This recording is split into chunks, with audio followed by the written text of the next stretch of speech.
What it do, what it do, what it do, what it do, what it do. What is going on, everybody? Happy Friday. Uh-oh, TD's in the chat, and I do not have my neck pillow. I don't want to get yelled at. There we go. There we go. That's better. What is going on, TD? I have my neck pillow before you have to say something. So, how is everybody today? Why are we in your bedroom? Okay. Funny story about that. Before we really get into the nitty gritty of the pod, what kind of environment is this? This is the captain's quarters of the Normandy in Mass Effect 2.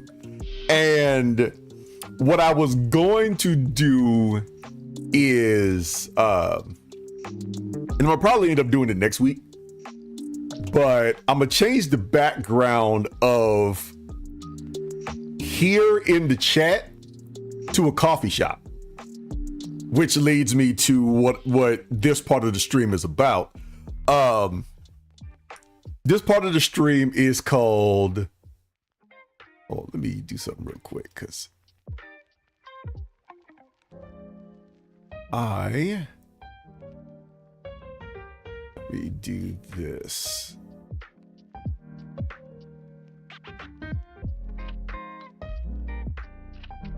Okay. I don't know, but this trust has been fractured. Okay. Can you hear me? Can you hear me? Can you hear me? How am I sounding?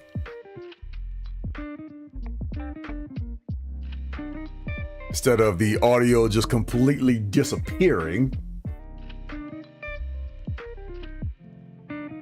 But anyway, what I was planning on doing was having the backdrop be a coffee shop.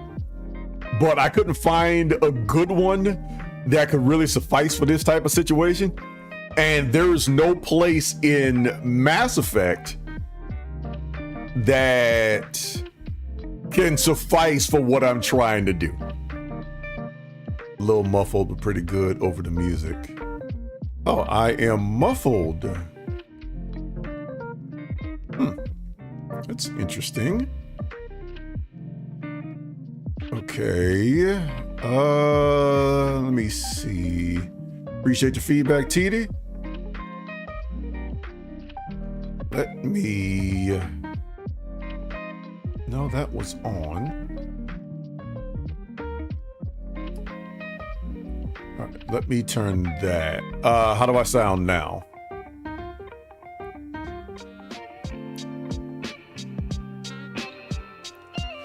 Let me know. Appreciate you coming through and let me know how I sound. Because I've done a couple of changes to set up for this. Just want to make sure that I sound decent at least. But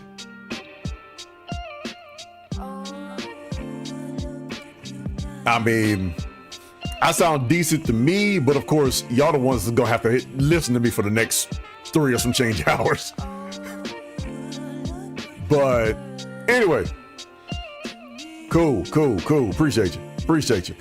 So, what I'm gonna start doing before every gameplay side of the stream, right?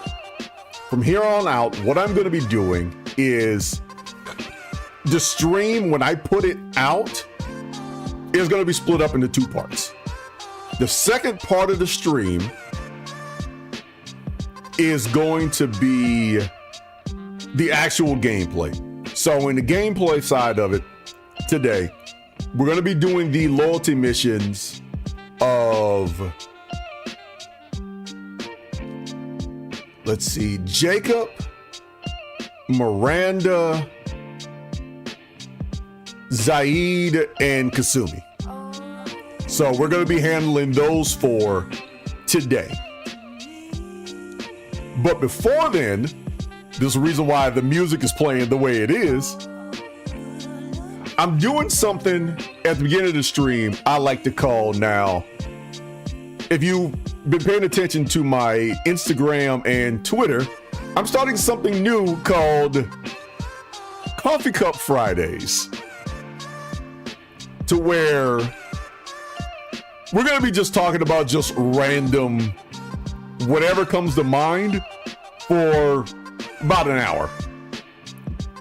So that will be the basically just chatting part of the stream. So we're gonna be doing this every Friday to kind of loosen up, goof off, chill out, whatever, talk about the week and whatnot. So first off, to everybody out there in the chat, what's in your coffee cup? And without further ado, oh, what's in the mug? Well, you're actually about to see it.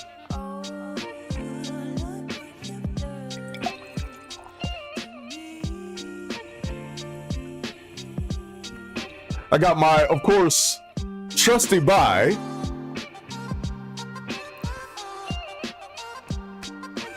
That is gonna be in my mug because I don't drink coffee anymore. Trying to think. The last time I had legit coffee, I'm not counting like frappuccinos or anything else. If I tell you what I'm drinking, some authority figure you may take a shit. Okay, oh, it's water, Titi. It is just water. For the purposes of this conversation, Titi, it is just water. But when I was in tech school, that's 20 some odd years ago, we had a rule that I did not know about, right? To those who've known me long enough, you all have heard this story before, but to those who don't know, I didn't know at the time that we had a rule to where if you drank the last cup of coffee, you had to make the next pot. So in class, during one of my tech schools, we had a rule that if you were tired, you stand in the back.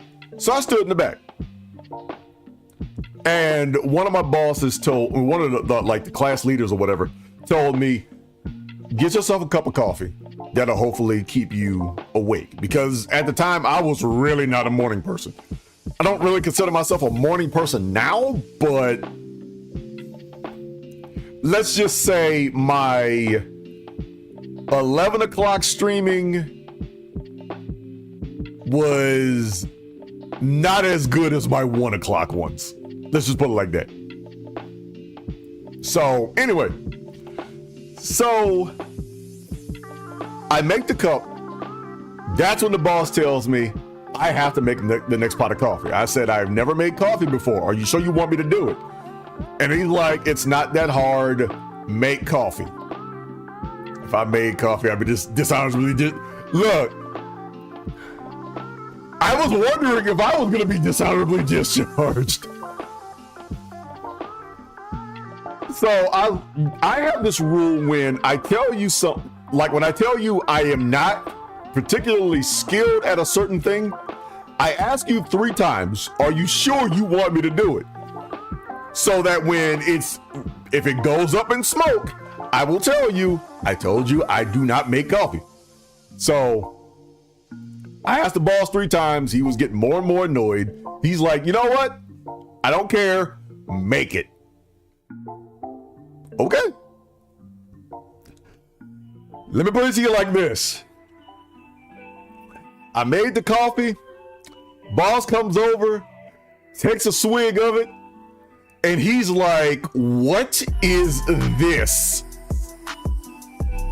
Oh no, I did not make it light. I made it the equivalent of jet fuel.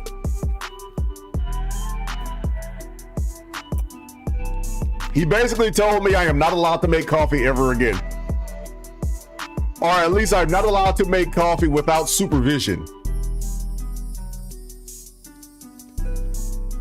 But yeah, from then on, I had been drinking like sodas, caffeinated sodas, and then energy drinks. And by the time I retired, I needed to get off of those things. I really need to get off of those. So I've gotten to the point now to where the strongest thing I will drink is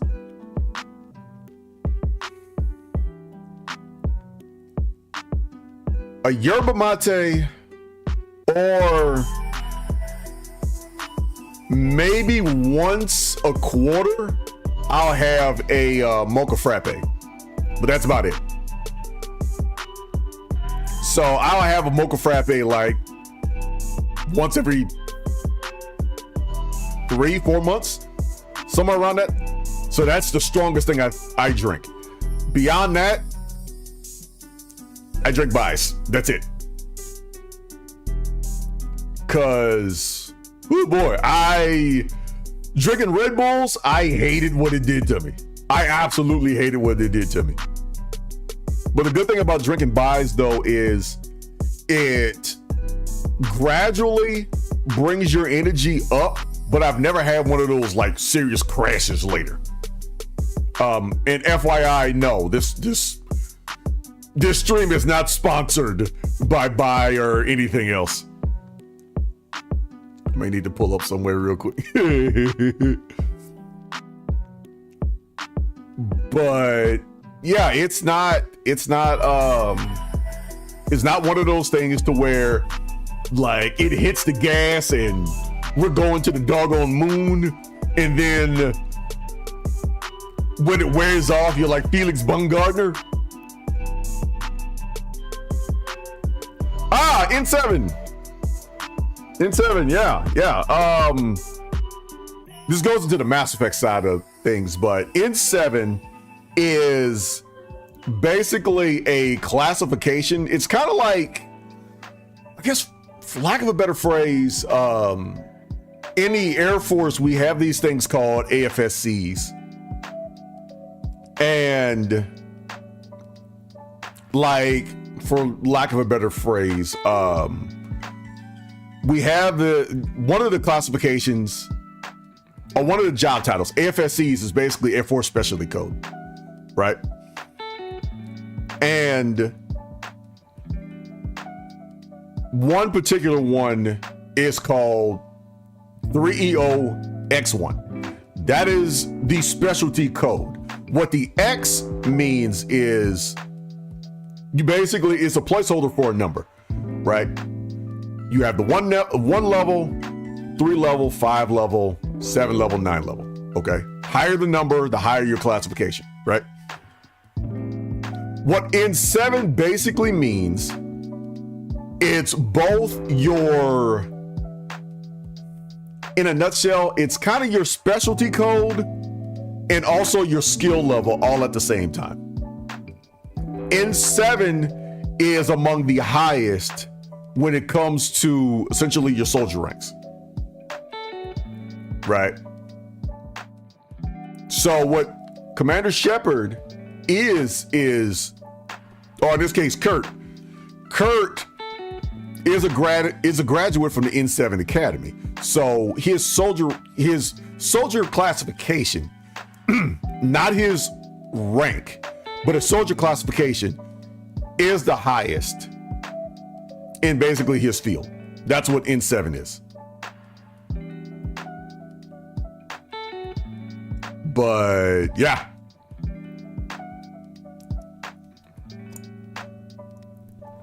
But I'll dive more into the whole N7 thing later. FYI, N7 Day is next week. So we're working out what we're going to do for N7 Day.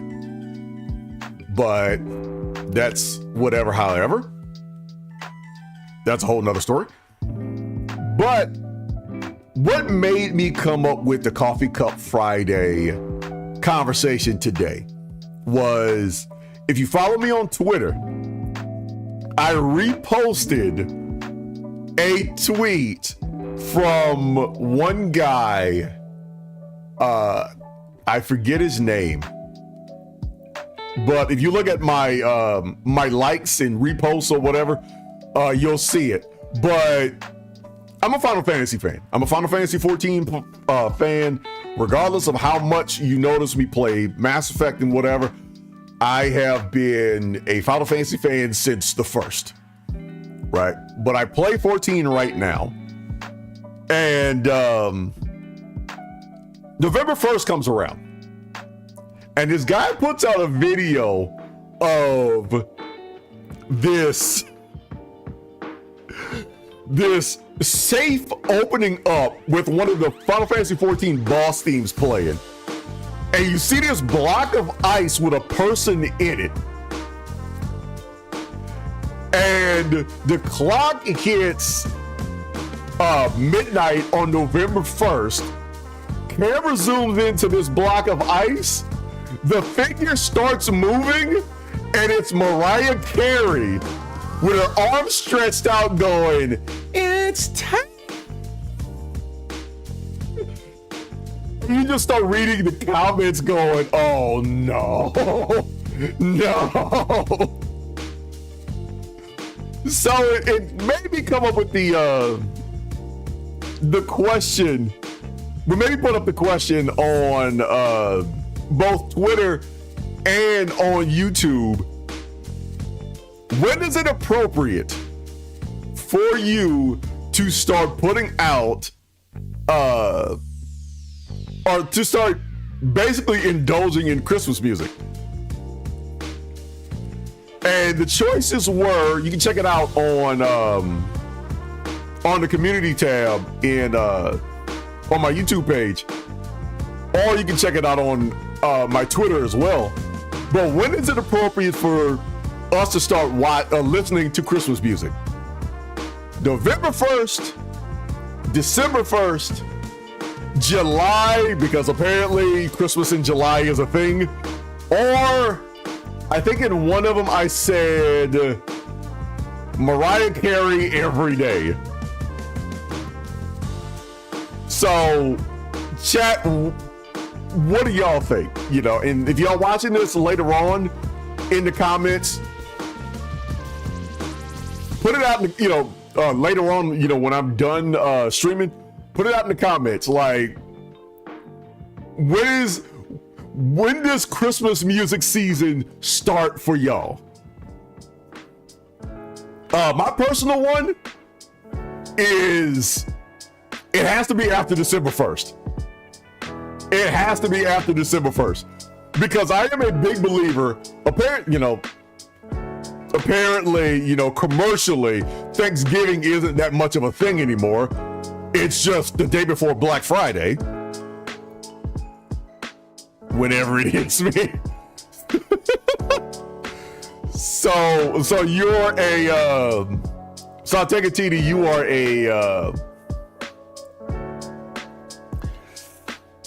every day is Mariah Day.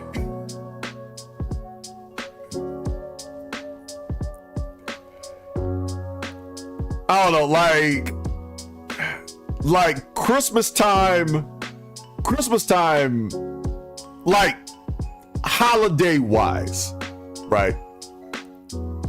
Christmas time to me starts in December. Like, I do have my Christmas decorations boxed up, but I spend this time, like my pops and I used to do this, but around November, we used to go through like our Christmas decorations and all this other stuff like that. Well before, only because if we have to fix lights or anything else, it's a lot easier to find it in November than you would ever find it in around Christmas. And if you do, then the prices are jacked up.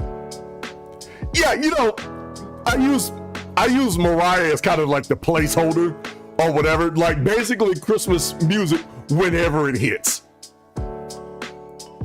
But since Mariah Carey is the meme for Christmas, it's like whenever she shows up, okay, it's Christmas music season, apparently.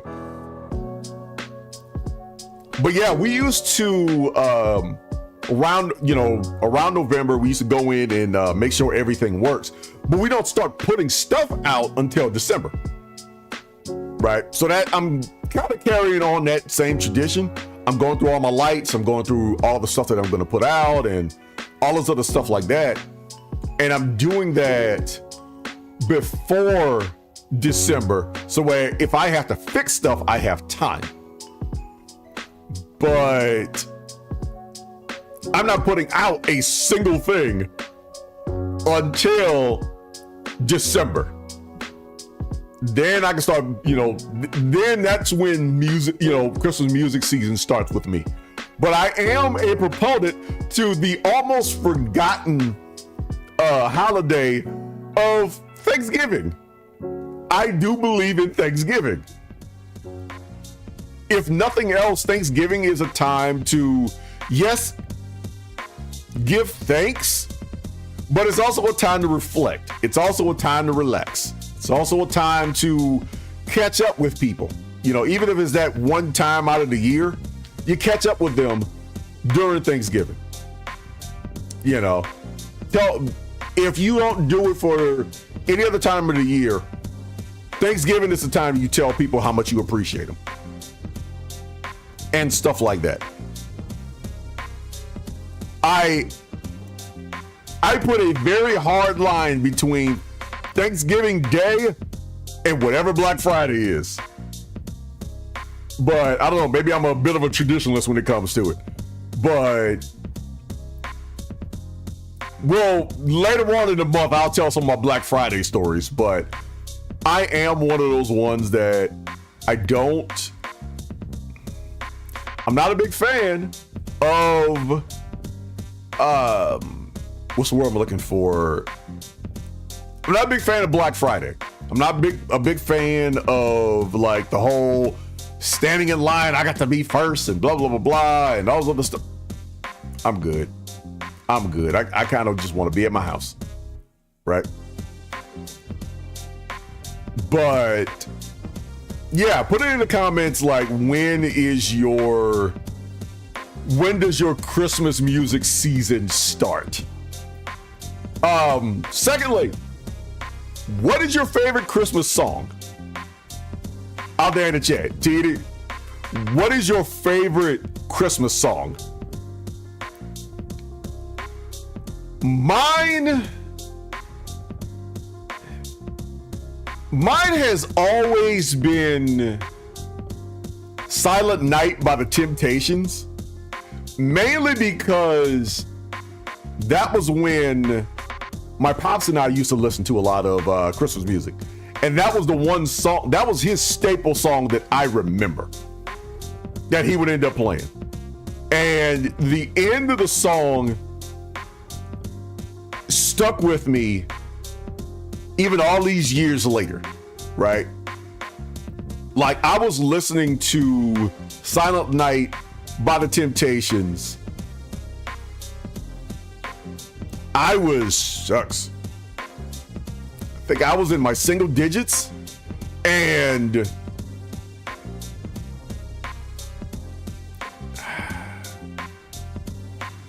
I'm closing in on, you know,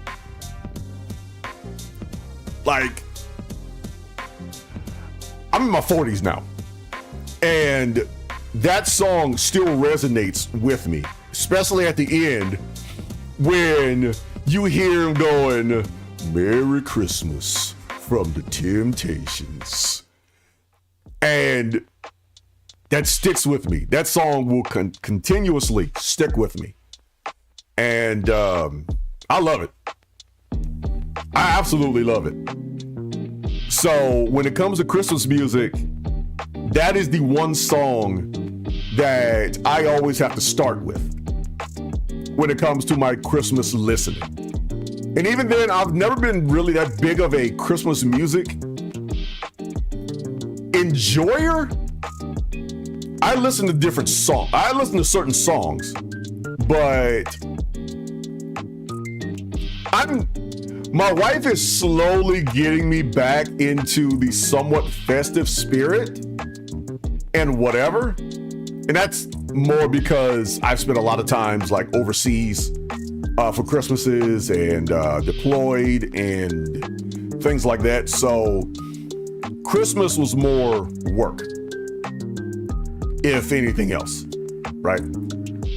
So I've been getting myself back into it. Oh, Holy Night? Oh, okay. Okay. All right, TD. That's another thing for y'all to put in the chat. What is your favorite Christmas song? I might pull up to your jam right now.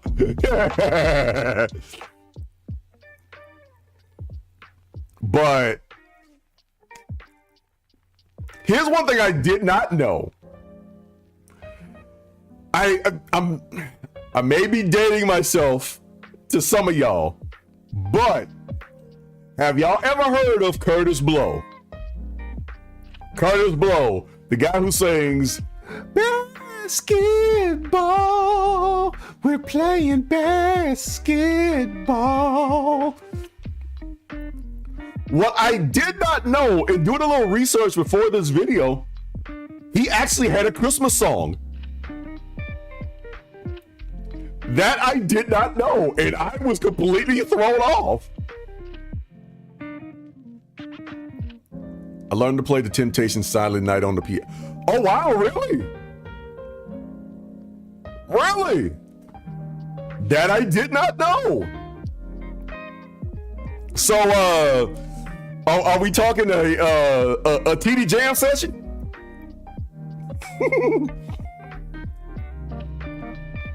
Are we talking a TD Jam session? We need a TD Jam session.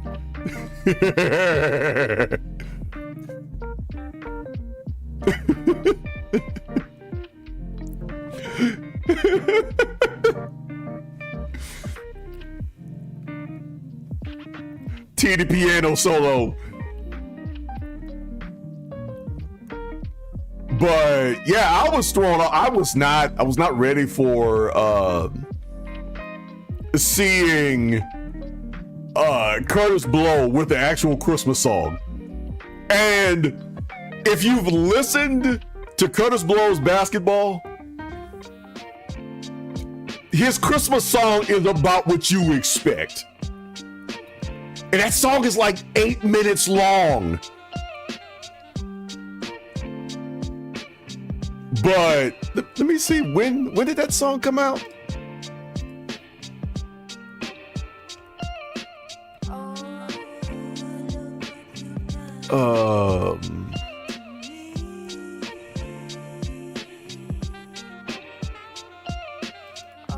Let's see.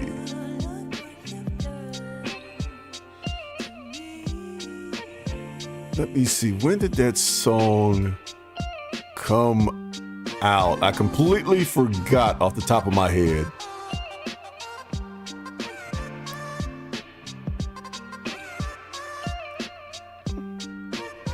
"1979.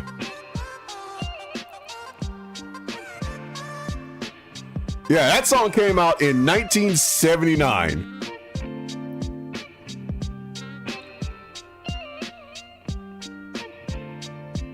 In fact, it came out on New Year's of 1979.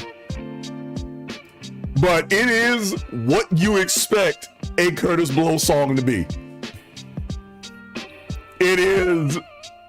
It's called Christmas Rapping. And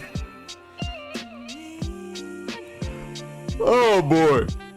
Like I said, that song is 8 minutes long, and it is what you expect a Kurtis Blow song to be. It sounds like him. It sounds like he took either his basketball song or his other famous song, "These Are the Breaks," and basically put a Christmas theme to it. But it is hilarious.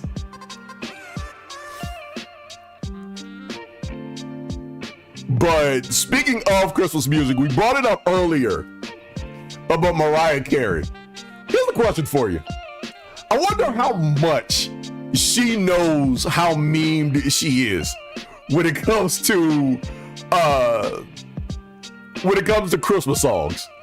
Because even now, and I have listened to Mariah Carey in I have no expectations of Kurtis Blow because I've never heard of him. But 8 minutes and Christmas rapping tells me 1,000% of what I need to know. Tony, hold on. I am going to link it in the chat. I am going to link it in the chat. And welcome in, brother. Welcome in. My friend, you need this in your life.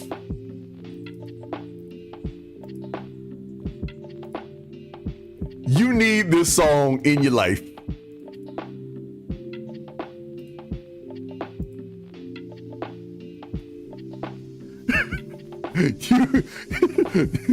I don't care if you just put it in your history to watch it later or you watch it right now. You need this song in your life.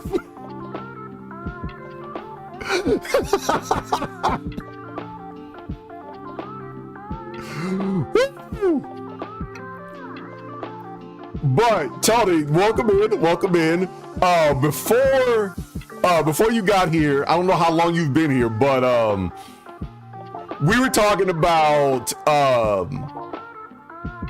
yeah, this is exactly what I expect.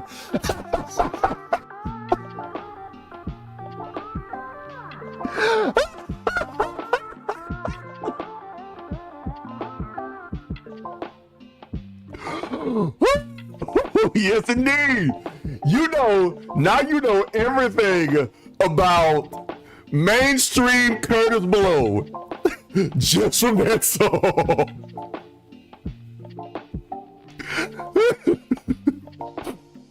But to those who don't know, this is my stream brother, one of my close friends, Tony Chalmers. He does a lot of Final Fantasy 14 content. We've been doing a lot of the raid stuff.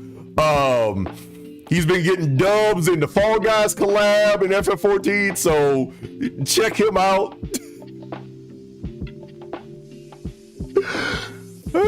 So he got you. This is exactly what I expected.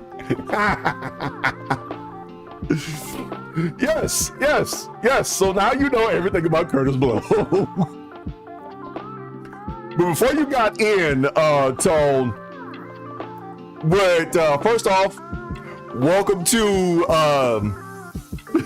Coffee Cup Friday. First off, what's in your coffee cup?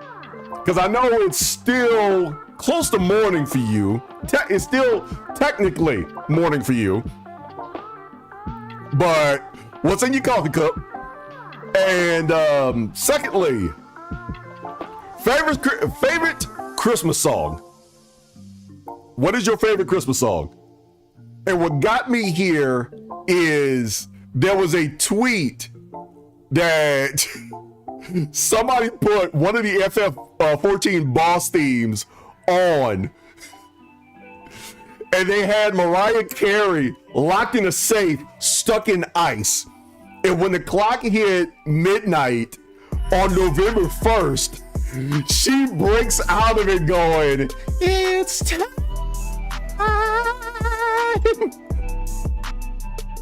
So the running joke now, one of the running jokes now for her is she's the Christmas end singer.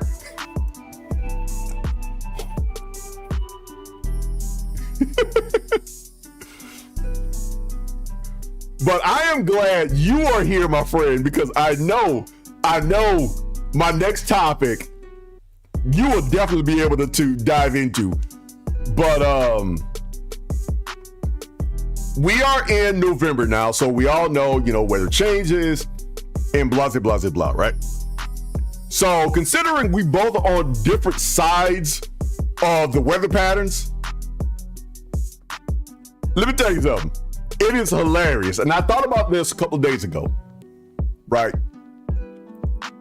I woke up in the morning and checked the weather like I tend to do. And I want to say the temperature said 39, right? And a thought occurred to me. We have been complaining that the weather was in the 80s, and I can't wait until the weather changes and we can actually get some cold in here and blah, blah, blah, blah, blah, blah, blah, right? Man, I looked at that clock. I looked at, not the clock, but the thermometer. I had not even gone outside yet. And I was like, nah, bruh. Nah, we good. Nah, it is too cold for me. It is too cold for me. We are good. So it just, and I wasn't the only person who would be saying that. Because I've heard other people say that. And just a thought that occurred to me is weather is just trippy because it's a nice balmy day. It's a nice balmy 5 Celsius right now. Yeah, no, we good. We good. What is it right now? All right, it's up to 72 now. Yeah, no, we're good. We're good. We got solid. But now I've talked to a few other people and they've said the same thing. Like,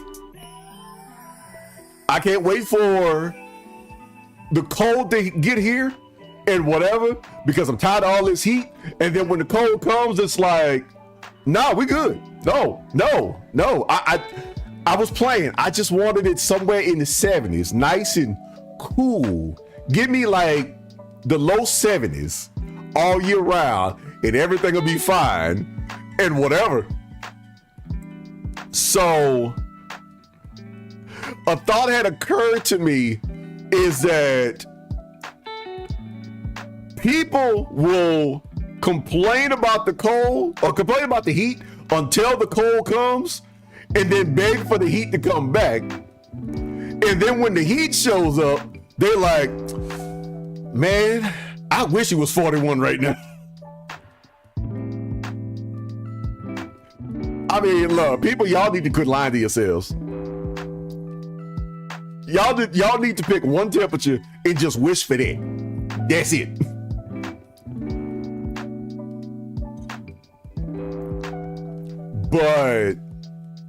But yeah, with the weather changing and being in November and stuff like that, a lot of things do change. And this is kind of your somewhat safety briefing or whatever.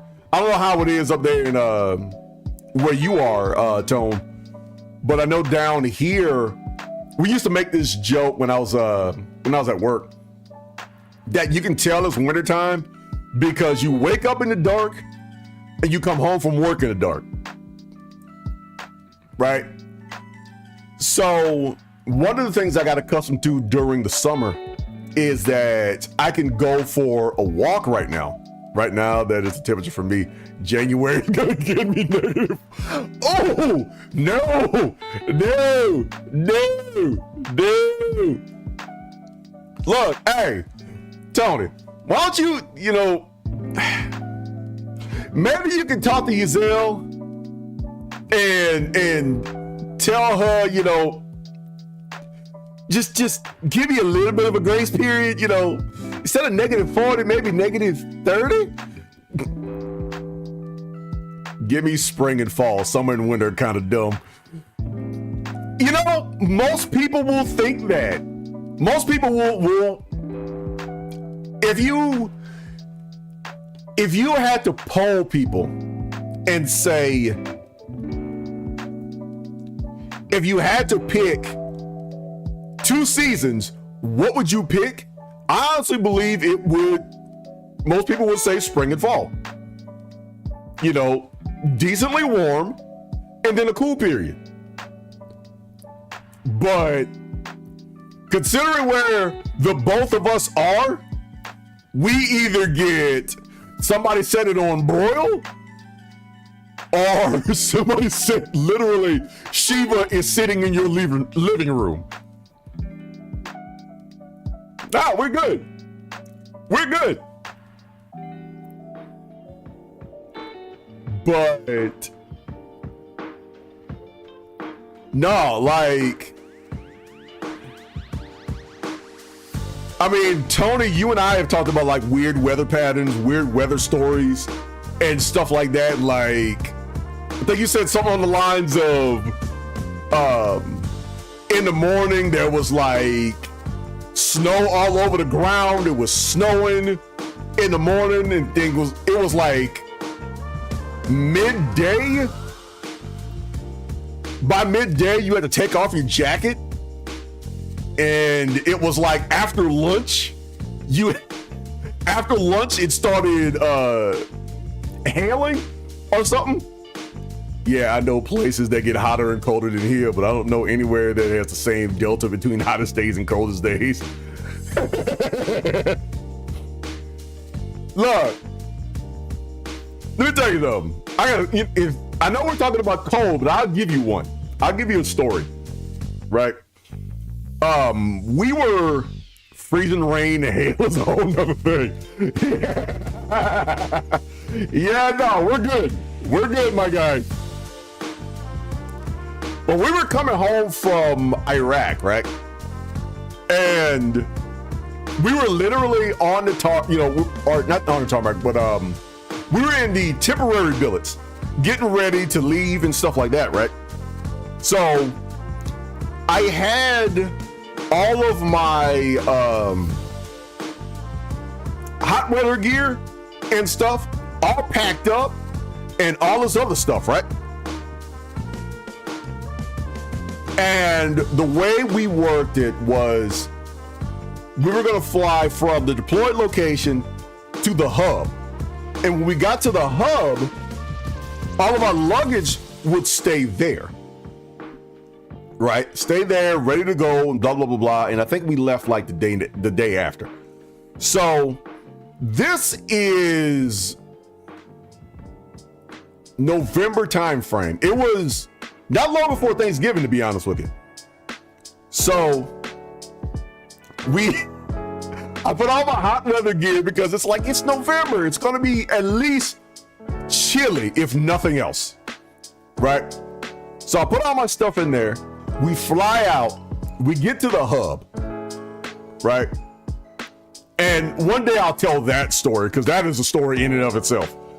But we get to the hub and we get off the plane, and let me explain something to you. I am in not like super cold weather gear, but I'm in the equivalent of a hoodie and sweatpants when we landed. It is in the low 90s. And I have nothing to change out of. Because all the rest of my stuff in my carry-on is cold weather stuff. So we get off the plane, and I wasn't the only one. But there was a lot of us, we get off the plane and we are burning up in November in Southwest Asia. To say that it sucks would be the understatement of the year. And I don't remember if we actually stayed somewhere, but I know we went to the BX and I bought some warm weather gear or whatever, just something. Yeah, I think I ended up buying some PT clothes, right? We're not going to get into the whole reg things, but I bought some warm weather, some warm weather clothes, just so that I don't flip and pass out from dehydration and whatever. But we get back to the airport, and one of the guys tells me, is like, okay, that's fine what you're wearing right now, but you might want to get back into your cold weather clothes. Why? We're flying into Baltimore in November. Oh, good point. And add the fact that we're flying into like Germany and taking a couple of stops along the way and whatever. And let me explain something to you. Going from the hub to there, night and day. Because not a lick of snow on the ground at the hub, and it is blanketed in snow when we got to Germany. So yeah.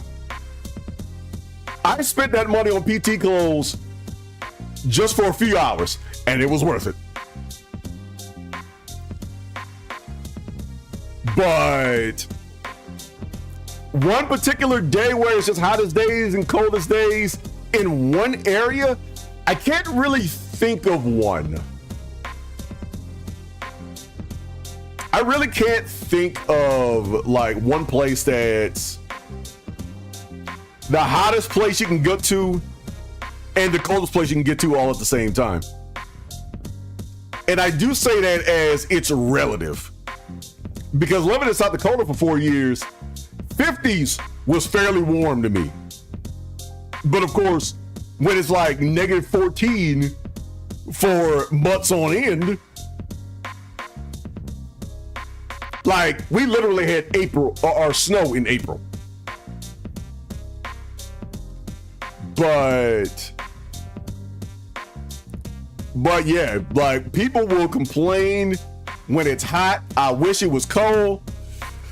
And when it's the first time they get some kind of cold, man, I miss the heat. It's just, I guess it's just human nature. I don't know. I just say, look, pick a temperature. Just pick one temperature. That's all I'm asking. And stick with it. But, speaking of cold though, I got another story for you. Over in Japan, right? You ain't ready for what's coming. I remember one day heading to the fishing hole in the middle of July once with the family. Got halfway there and we got into a legit blizzard. What, in July? You literally had Christmas in July.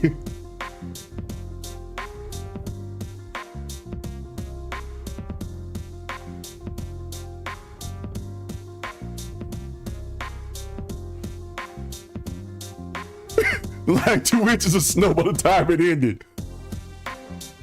In July. Why?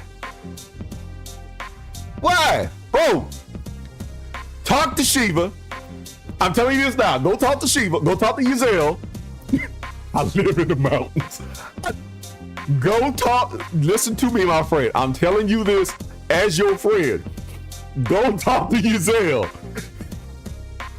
and say, look, no pun intended, but you need to chill on the snow in July. I mean, I don't go call Ifrit, but at least, I don't know, just kind of turn the temperature up a little bit, you know, maybe some rain at most or something, but 2 inches of snow? Yeah, nah, we good. We good. We good.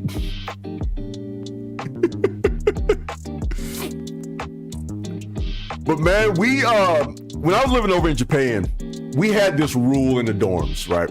Like, the base had this rule where they wouldn't turn on the heaters in the dorms unless you had, I want to say, 3 or 4 consecutive days of below freezing temperatures. That's when they would turn on the heater. So if you turned on your dorm room heater, the only thing you got was a fan. That's it. You might as well just have air conditioning. That's it. So what I would end up doing is we would get home from work, and it was so bad because there were cats like, you know, trying to take stuff up the chain of command and whatever. It's like, look, it is 39 right now. It's been 39 for a week straight. Why can't we have the heater on? Command said below freezing. So it has to be below 32. Okay. So what I used to do was I would come home from work, take a hot shower, and actually put on like some thermals and sweat gear and just sit in my room. And I think I was playing FF11 around that time, but I would sit in my room and just play FF11. So I want to say this was middle of either like the second week of November or second or third week of November, one of the two.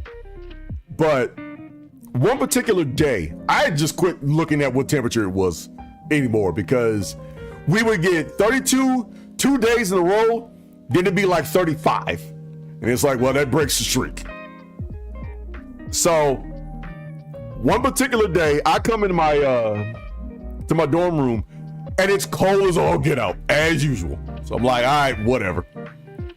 So I jump in the shower, do my usual routine, jump in the shower, put on my cold weather gear, my cold weather casual gear, as I like to call it. And I come out, and I am boiling. And I would take like long hot showers to make sure I am sufficiently warm. I come out, and I am boiling. I'm like, what in the world is going on? I get a knock on my door from one of my neighbors, and it's like, yo, the heater is on.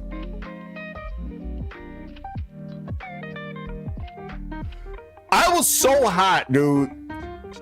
I actually had to open the window for a little bit and let some of the cool in. I had to turn off the heater, open the window, cool off a little bit, and then turn the heater back on. Because I went from like being cold to completely sweaty. And I'm like, yeah. This needs to change. This needs to change, my friend.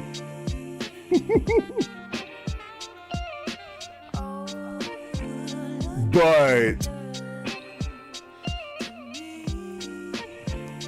oh boy. But yeah, I mean, I've had some stories when it comes to driving in snow. Like, Tony, I know the feeling. My place has hot water heat, so right now it's the worst.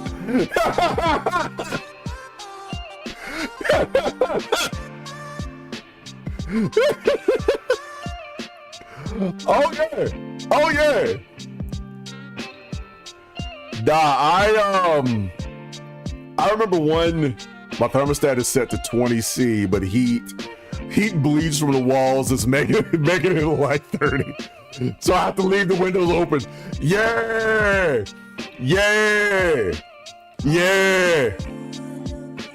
Let me look. I think I've told this story before. I know I've told you, Tony, this story. but my old computer, my old custom built computer, it had, I want to say, dual 1080s SLI and whatever. It was a monster of a computer, right? And whatnot. So,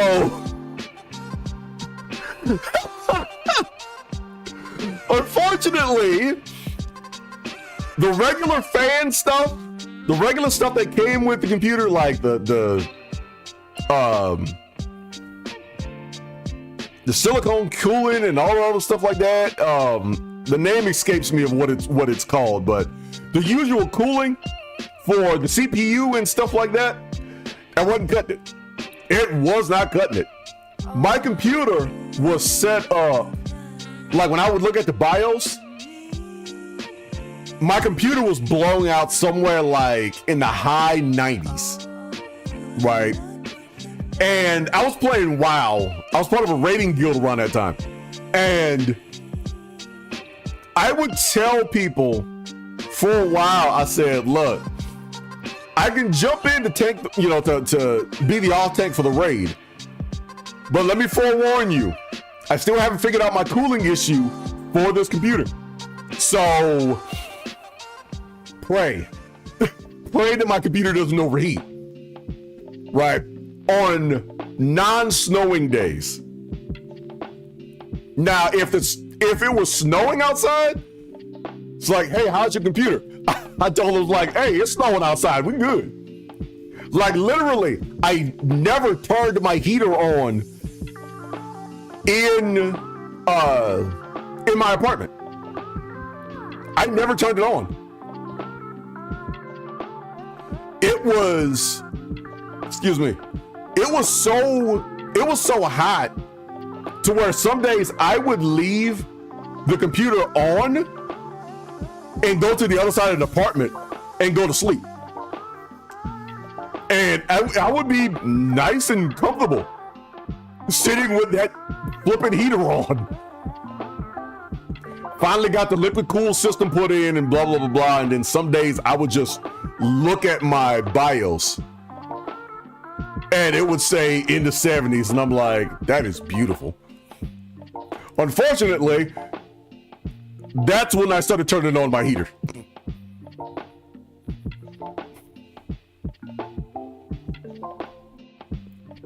But yeah, no, I get it.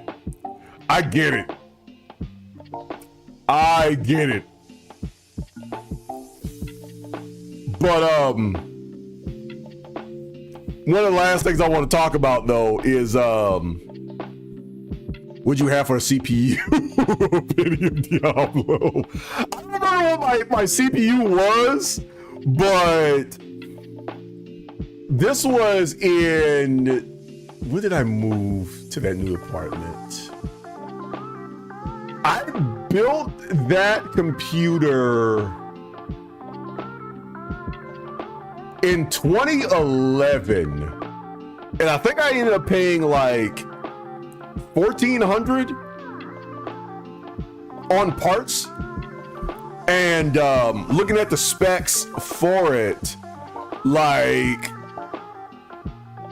any computer or any computer game that I had, it could run it regardless. The way that I built it. I think I had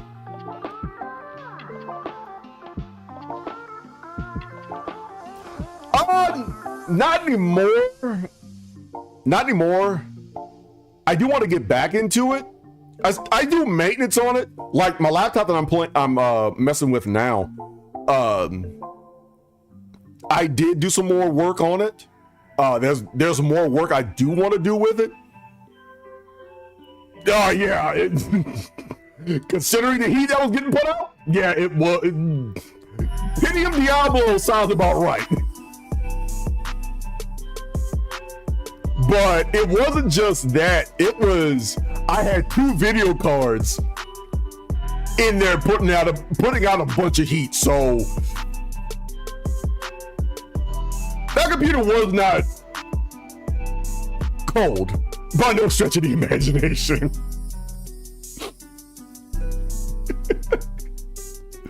There was no cooling. I think I ended up having like 12 fans in there, and it was still pumping out close to 100 degrees on average. So yeah, either I did something wrong in its installation, or just whatever I had in it, the stock stuff wasn't gonna cut it. But putting in that liquid cool, oh yeah, that saved a lot of people's headaches. Cause let me put it like this, it was so hot that when I had friends come over, cause on Friday nights, we used to have D&D nights, right? It was so bad that I had to turn off my computer when I had company coming over. Because that was the heater, and it was already warm enough.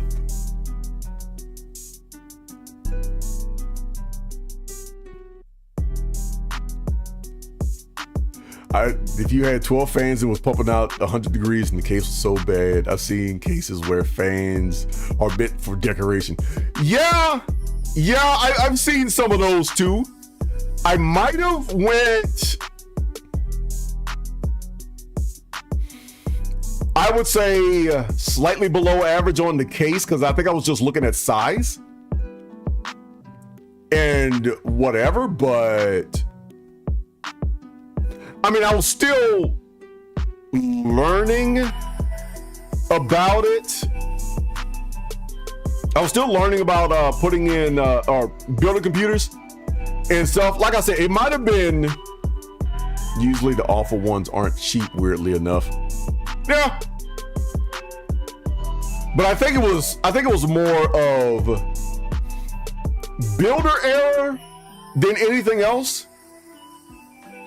But like I said, when I put in that liquid cool system, all bets were off.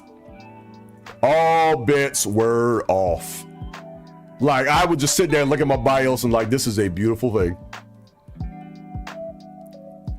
And on top of that, I was not opening my window when it snowed outside. Now, the only drawback to that was one of my neighbors who lived above me, because again, I never turned on my heater. Apparently, I don't know if it was coincidence or anything, or we had like a serious hard freeze or whatnot, but I won't put it on the fact that I fixed my computer, fixed my computer's heat issue, but I want to say a month after I fixed it, his water pipes froze, and the guys that were the maintenance for the apartment called me up or came to my apartment and was like, "Hey, is your heater on?" "Nah." "Can you turn it on?" And I legitimately asked them, "Where was it?" "What do you mean, where was it?" And I told him the computer story, and it's like, "Oh, that makes sense. That's why you never turn it on." So I was living in that apartment for almost a year, and that was the first time I actually turned on my heater in that apartment. So I won't exactly blame it on the computer keeping his pipes warm, but it might have been just coincidentally. That's what happened.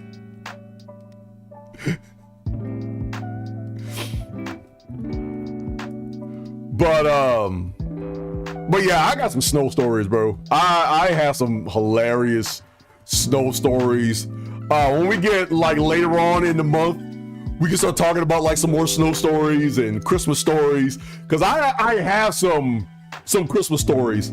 I will say this: Christmas and Thanksgiving deployed is a thing. It is seriously a thing. And not maybe not next week, but as we get closer to Thanksgiving, I will share some of my military Thanksgiving stories. But anyway, I believe that is going to be it for Coffee Cup Friday. So everybody take yourselves a sip of whatever you got in your coffee cup. So I will take a quick 2-minute break. And when I come back, it is time for business. Business in loyalty missions. So back in a moment. I'm gonna take y'all back to the start streaming screen, because my be right back screen, I had to do some more work on it and I'm not done with it yet. But anyway, back in a minute.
Commander, sorry I'm a little unfocused. Personal matter. It won't affect my duties.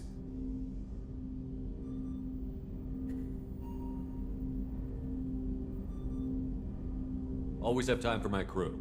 What is it? As I said, it's a personal matter. I don't want to waste our time if it turns out to be a goose chase. But... well, I got pinged by a ghost the other night. Family. I'm listening.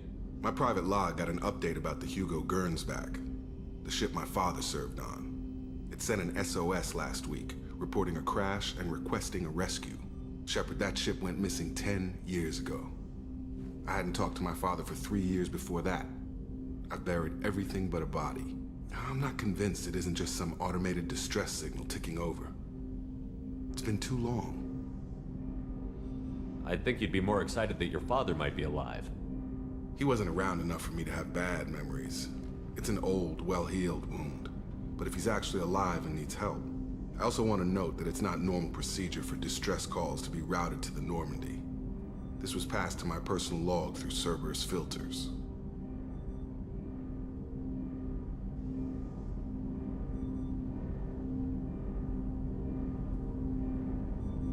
Any signs that this was a Cerberus front? Who passed this to you? I doubt the Illusive Man would let a direct operations stake hold this long.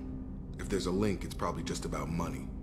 Cerberus needs diverse holdings to fund projects like, well, you. And whoever sent this my way covered their tracks. Someone could be fishing for favors, or thought it would get under my skin. Who knows with that bunch?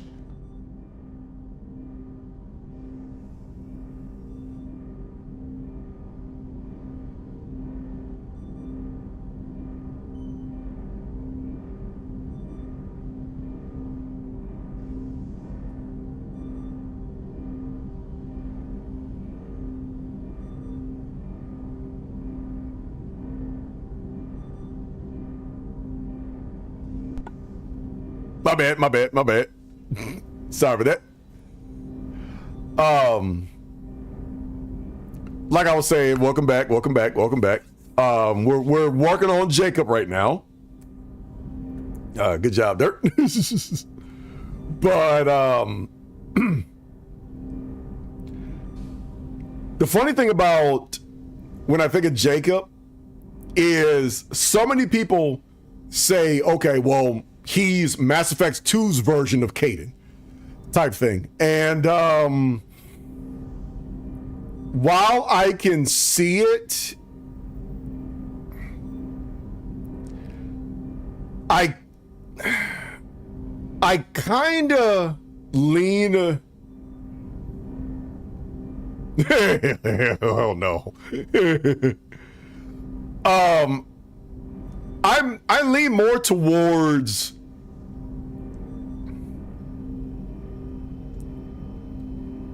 he's closer to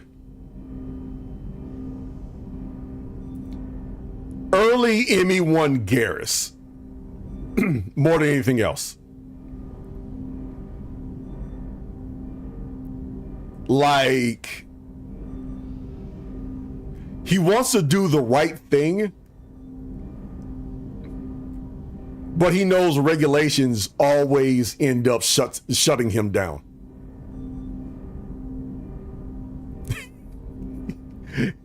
Wait, which Robin? Which Robin we talking about? Because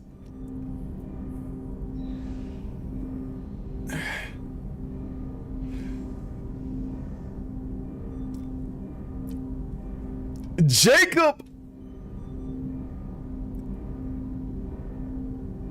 Adam Smith Batman. Okay. I was gonna say, because I look at Jacob as more Nightwing more than anything else, and Garrus, Calibration's Garrus, is more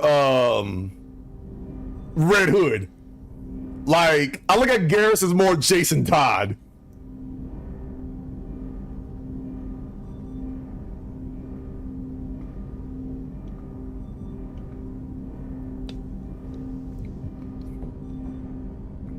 Like Arkham Knight's Jason Todd. Garrus is Detective Cat. Comics number 50 Batman. The one with the gun. Yeah.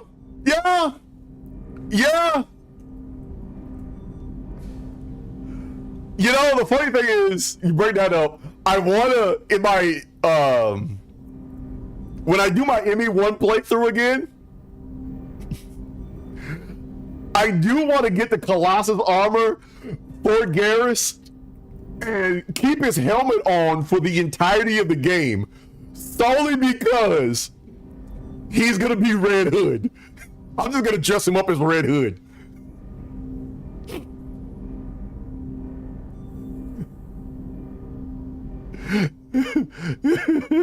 Mass Effect Garrus in Red Hood. Somebody show me the difference.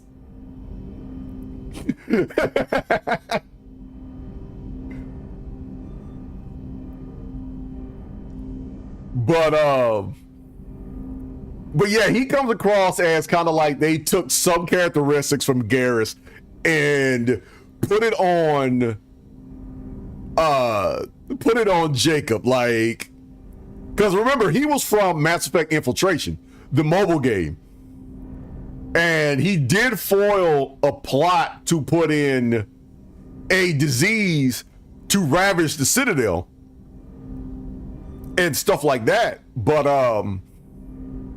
obviously he never got thanks for it. Now, does he trust the Illusive Man? Absolutely not. Absolutely not. But at the same time, it's one of those, I want to do what I want to do for the good of the people, and working for the Alliance isn't going to do it. There's too much red tape.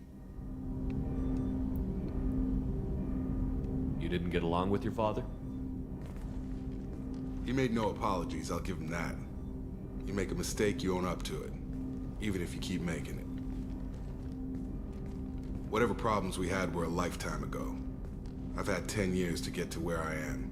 And as far as I know, he's still a ghost. Tell me about the Hugo Gernsback and what it was doing. Privately held frigate. I looked over the mission brief when it disappeared. Nothing stood out. Typical research and grab operation. Find an uncharted planet, stake a claim, and establish as large a presence as you can as fast as possible to shut out competitors. I think we can spare the time. Pass the coordinates to Joker. I appreciate that, Commander. I don't expect more than dusty old bones, but it'll be good to close the record. All right, so that's one. And let's go talk to Mordin while we're at it. Shepard, how can I help? Have you got a minute to talk? Yes, would like that, actually. Talked about work earlier. Time with Special Tasks Group studying genophage. Yeah, wasn't entirely honest. Lie of omission. Also, other kinds. Need to clear the air. Mission too important to keep secrets. Work on genophage was more than just study. What was the Special Task Group doing with the Krogan genophage? Study at first, as I said, but uncovered surprising data. Krogan population was increasing at faster rate than expected. Krogan were adapting to genophage, overcoming disease. Did the Krogan evolve, or did some of their scientists develop a treatment? Krogan scientists? Never met Krogan scientist worthy of term. No. Natural evolution. Krogan physiology incredibly durable. Organ redundancy, backup systems, cellular regeneration. Genophage like any other natural hazard. Krogan evolved past it. You also have to remember, like, the genophage happened, I want to say 1,000 years ago.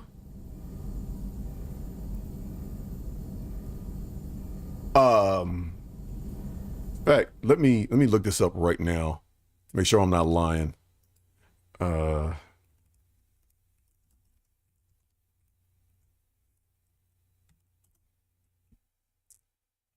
Let's see.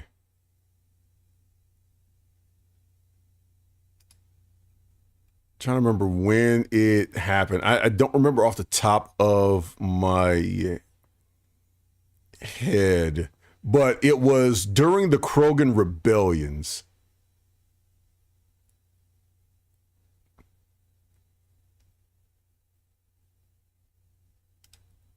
But it was during the Krogan rebellions when this happened. So you do have a lot of time Did the Krogan... for... Krogan, genophage like any other natural hazard. Krogan evolved past it. You did have a lot of time for the body to adapt to whatever disease was there and fight it off after enough generations. Maybe they were just having a lucky year. Or fewer mercs left, meaning more Krogan were left to repopulate. Please, Shepard. Social environmental concerns accounted for. Not an undergraduate. Population spike caused by adaptation to genophage. No other possibility.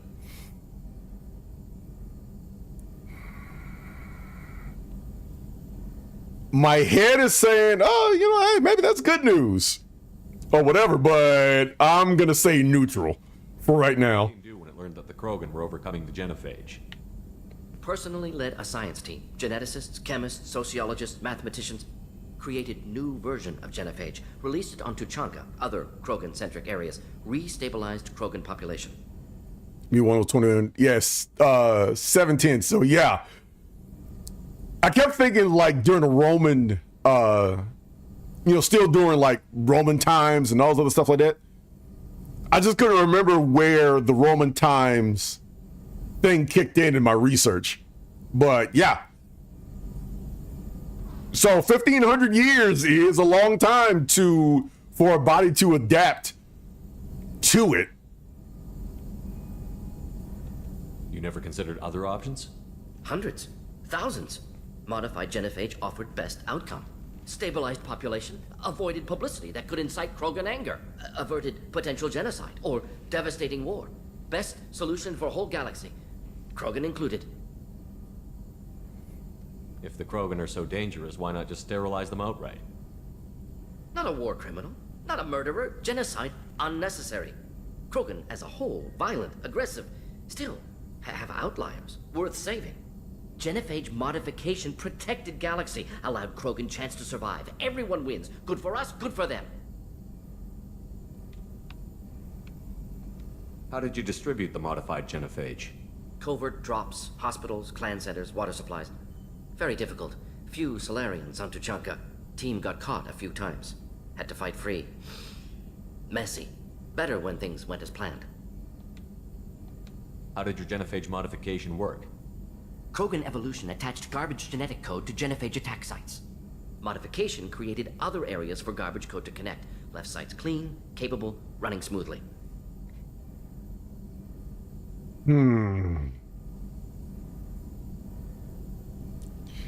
Tony, you and I were talking about like morality decisions and stuff like that in this game.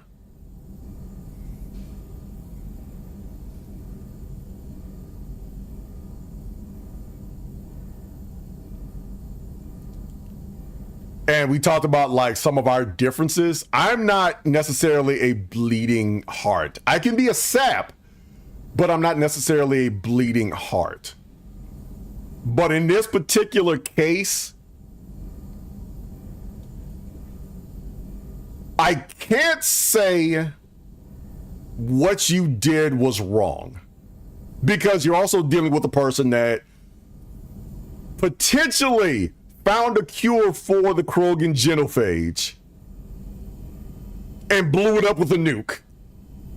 But also at the same time, being around Rex and having to fight Krogan, I can understand. So, me being me, I would probably sit back and think on the information before I give like some version of opinion, like either accusatory or congratulatory. So I'd probably just say, you know what? This ain't my field. Give me time to think about it. I doubt you told many people about this, Mordin. I appreciate you letting me know. Wanted you to know I'm willing to do what's necessary. Should get back to work. Talk more later. Next time tissue synthesis has to compile. Good for free time.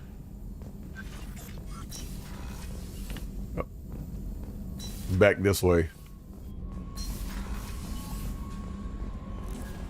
So. Miranda wants to see you, Commander. What does she want?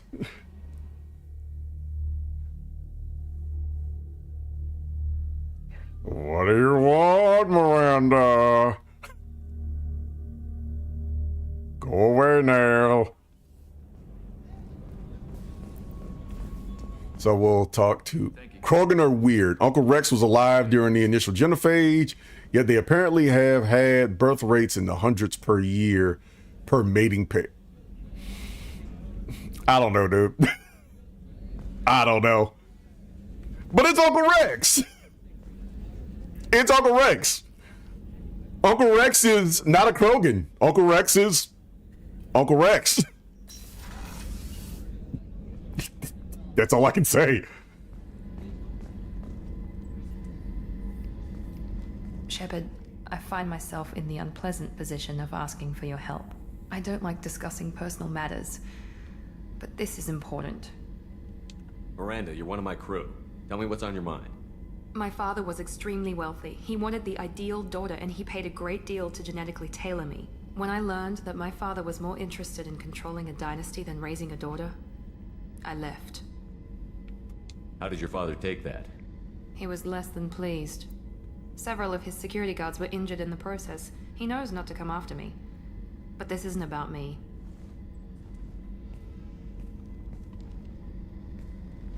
I have a sister, a twin, and he's still hunting her. Cerberus has kept her safe, until now. She's living a normal life on Ilium, safe and hidden from my father.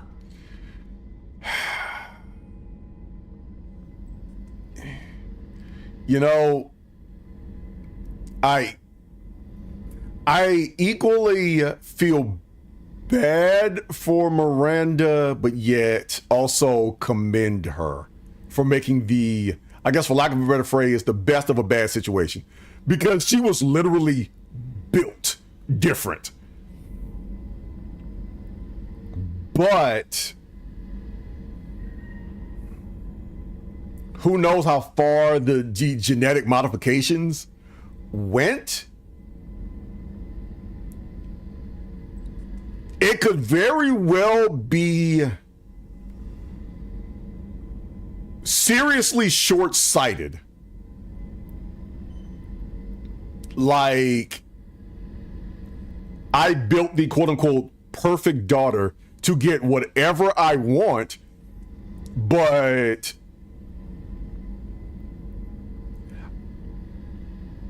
he could very well be looking at this for only the here and now and not necessarily legacy. And I'm talking generations after. Unless he's looking at Miranda basically being the billboard and her sister being the legacy one.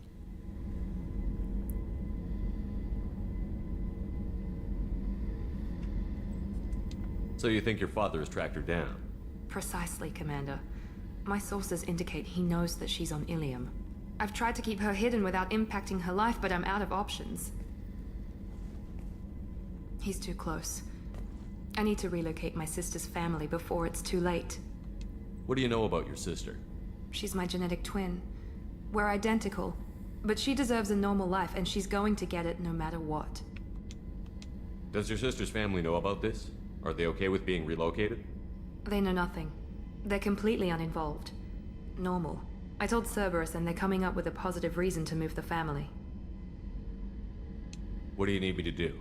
My father is extremely persistent. I'd like to go to Ilium when Cerberus is moving the family to make sure none of his agents get too close. My contact's name is Lantea. She'll be waiting for us in the lounge near the Nos Astra docking bay. All right, that's 2 down. Chatted up with Garrus. And then it's time to start gallivanting across the galaxy again. Shepard, need me for something? Have you got a minute? Sure. Just checking the weapon systems. You can never be too careful. I thought I'd seen every weapon in the galaxy in our fight against Saren. Mercenary work showed me otherwise. And now Cerberus rebuilds the Normandy with a few upgrades to boot. I wish we'd joined up with them sooner. You sure you're okay working with Cerberus? I can't exactly doubt your judgment. Not after I got my own squad killed. A little bit of survivor's What did guilt. your Merc squad do? It didn't sound like you were available for hire. You saw Omega. It was full of thugs kicking the helpless. I formed my team to kick back. We weren't mercenaries. At least nobody was paying us. We made money by taking down slavers, pirates, or gangs that went too far. Ladies and gentlemen, what was it? Detective Comics number 50 Batman? All Red Hood for some of your younger audience? Doesn't sound like you made any friends with the gangs. I got 3 separate merc bands to work together to take me down. My manager at CSEC would be impressed. It was simple. We'd hit their shipments, disrupt activities, get under their skin, make them angry. They'd come charging right into our well-prepared kill zone, crossfire and snipers, clean and surgical. They never stood a chance. What did your merc squad do? You saw Omega. Yeah, I already did that one. Money by taking down slavers, pirates. How'd you end up fighting mercenaries here on Omega? After the Normandy was destroyed, most of us went our separate ways. C-Sec asked me back, but I turned them down. Omega was filled with criminals nobody else could touch. And there was no red tape to slow me down. It was a perfect fit. People here needed someone to believe in. Someone to stand up to the local thugs. That explains how you started. How'd you end up with a squad? Not too different from how you formed your squad to fight Saren, actually. You prove that you get things done, and people join up. Mercs who wanted to atone. Security consultants tired of playing by the rules. I gave them hope. And now they're dead. Shows what I know. People who wanted to deliver the smoke. I gave them the platform. Tell me about your squad. There were 12 of us, including me.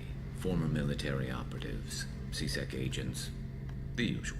Had a Solarian explosives expert. Pretty sure he'd spent time in the Special Tasks Group. My tech expert was a Batarian, believe it or not. Not the friendliest guy, but he could hack any system ever built. How did those mercenary gangs take down your team? It was my own damn fault. One of my people betrayed me. A Turian named Sidonis. He drew me away just before the mercs attacked my squad. Then he disappeared. Everyone except me is dead because of him. And because I didn't see it coming. I'm not sure I understand. What happened exactly? Sidonis asked for my help on a job. When I got to the meeting point, nobody was there. By the time I got back to our hideout, the mercs had killed all but 2 of my squad. And they didn't last long. Are you sure it was a betrayal? Maybe they took Sidonis out first. No. I put out feelers with some old contacts. He booked transport off Omega just before the attack. He also cleared out his private accounts before he left. He sold me out and ran. Do you know where Sidonis is now? No. His trail vanishes after he leaves Omega, but I'll keep hunting. I lost my whole team except for Sidonis. One day I'll find him and correct that. Thanks for coming by, Shepard. I've got some things to take care of.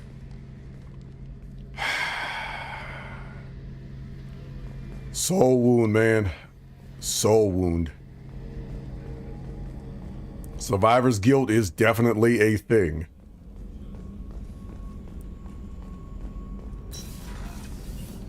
All right, I think that is everybody. So, oh yeah, we gotta go talk to Jack. Since Jack was the last mission we did before we ended stream last week, let's go talk to Jack.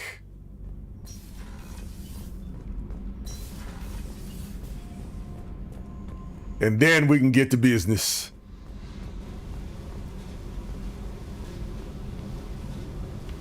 Hey, Tell me about you, Jack.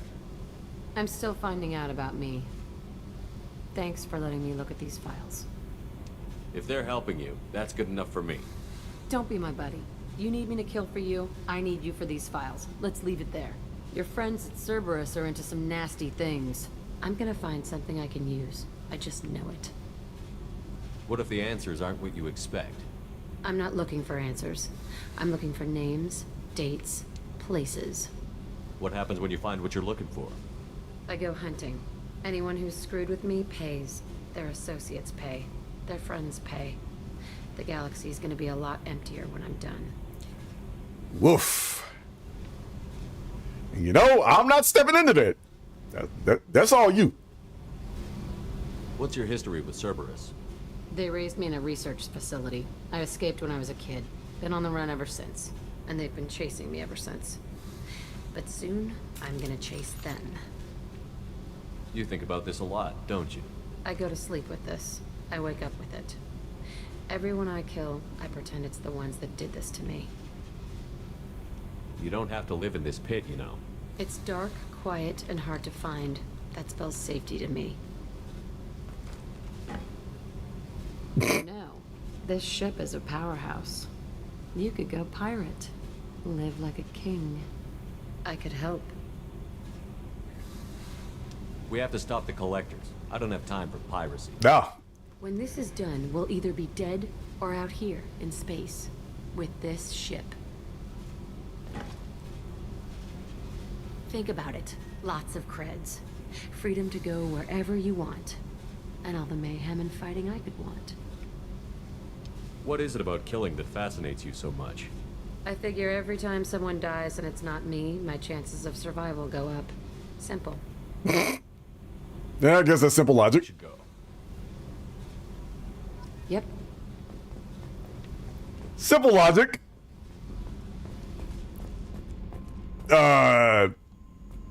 Interesting logic, but simple nonetheless.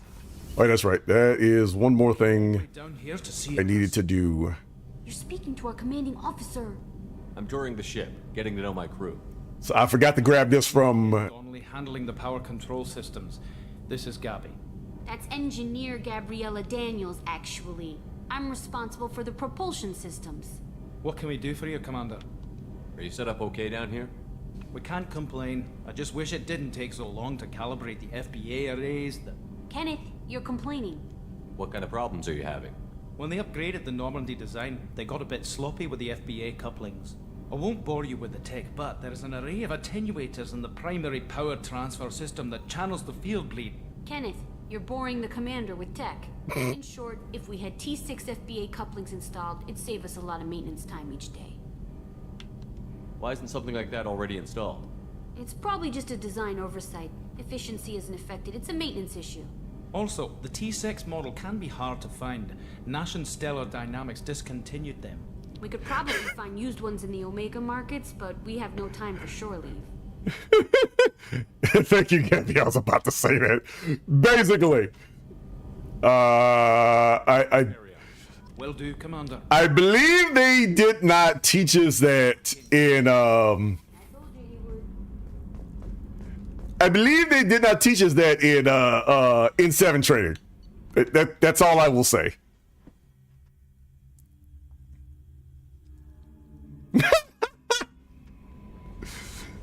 You know, it's a reminder that people will people have a different level of what they consider basic knowledge when they're very versed at it. All right, I'll take care of that later.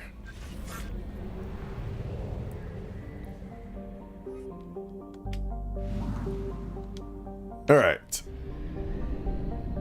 So let us get out of here. Let's see, Omega, Normandy crash site. Help Miranda, we'll do that later.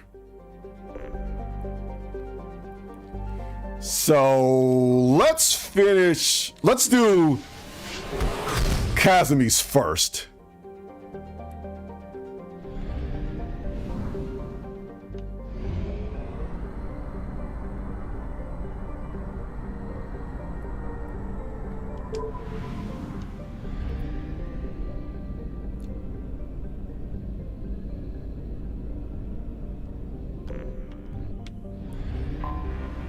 Beckenstein.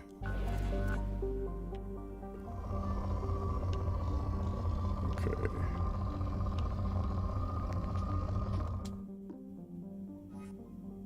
Oh, it's already there. Never mind.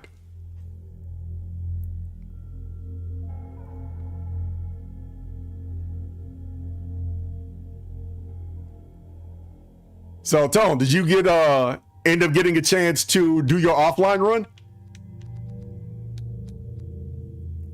Let's see. Yeah, Disruptor.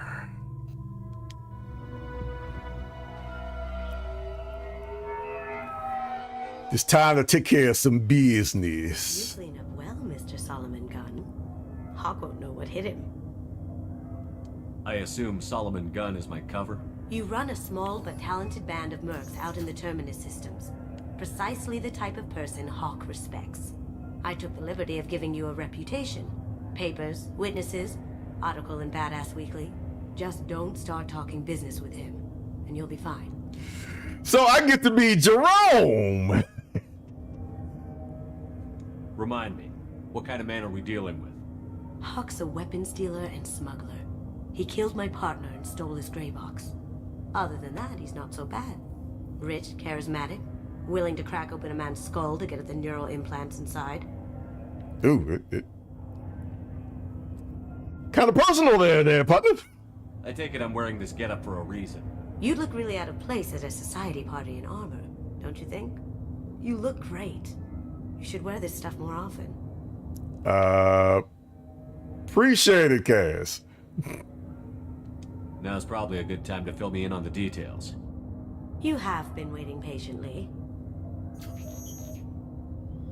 Our friend Hawk is throwing a party for his closest friends. A couple dozen of the worst liars, cheaters, and mass murderers you'll ever want to meet. All bringing gifts as a tribute to the man himself.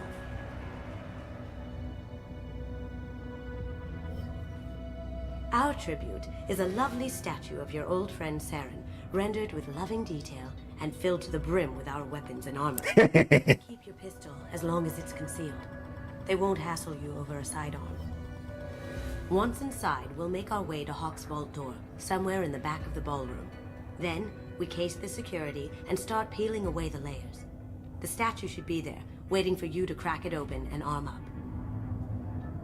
Then we just waltz into the vault and take back KG's gray box. And I'll finally get a chance to say goodbye. You've worked really hard on this. KG must have meant a lot to you. Was I that obvious? KG's gray box holds a lot of priceless personal memories. It's all that remains of who he was. But the secret he discovered is dangerous. I wouldn't bring you here if it wasn't. She does look like, and maybe it's just the effects or whatever, she does look like she wants to cry when talking about it. This ought to be interesting. That's what I'm going for.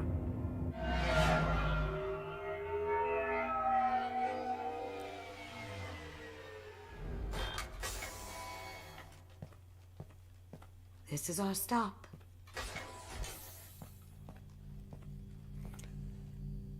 Saren. After you, Mr. Gunn. Just one moment, sir. There seems to be an issue with the statue. Is there a problem here? No, Mr. Hawk. Just doing a scan.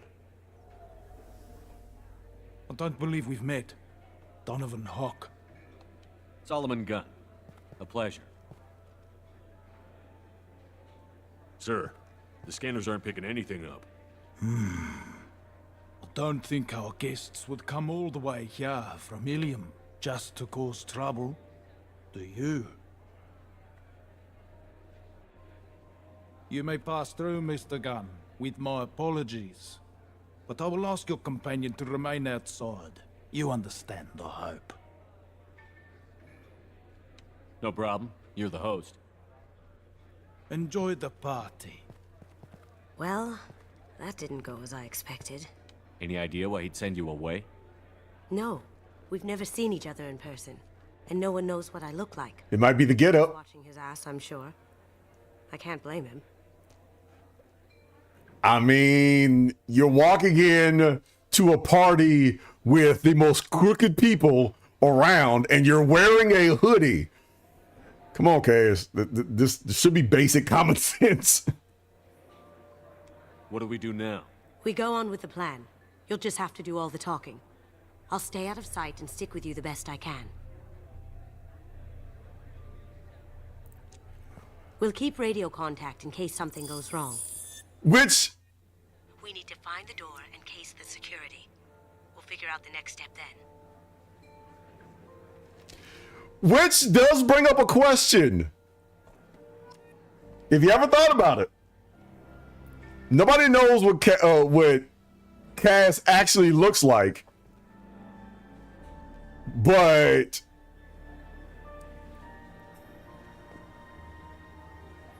Yes, yes. But think about it. You are Commander Shepard. I am pretty sure everybody has at least remotely heard of the cat who blew up Sovereign. If Omega knows, I'm pretty sure somebody with that kind of pull does, especially when your spot ain't that far from the Citadel. How did you ever contain that situation on Hollow? Oh, that? A quick application of force, a little pressure, and bam, done. Thank goodness. I thought those rabble would dog you for years. Now, I wonder what happens. I wonder if Helena is somewhere around. He's the gun. We need to case the vault gun. You can chat up Hawk later. Okay, so trying to remember where this. I hear he's dead, or gone, or something. There's trillions of humans, and would Shepard really bring a statue of Saren? That sounds a bit tack. That's a good point. Very nice. There's more here than I expected.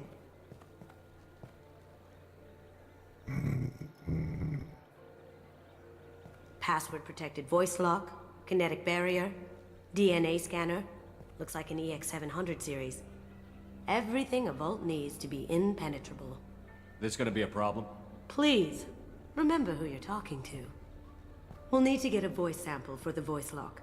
You'll have to go chat up Hawk for that. We'll have to find a password too. DNA, child's play. We should find plenty of DNA samples in Hawk's private quarters. Ew. And the barrier? Cut the power. Never fails. If we can find it. KG could get through a system like this in his sleep. And I'm better. Let's get to it. Ew. It looks like the barrier's power cable runs under the floor here. I'll set your Omni tool to scan for electromagnetic fields. Okay, so. All right.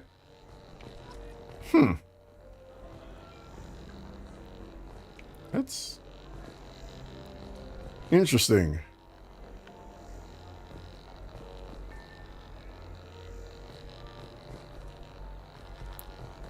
Sorry, my electrician side is kicking in because I don't know what the electrical codes are in space, but at the same time, that is some very thick conduit that looks.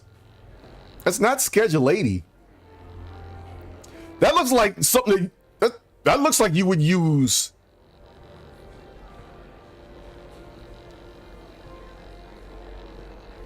That's like something you would use for water, not electrical.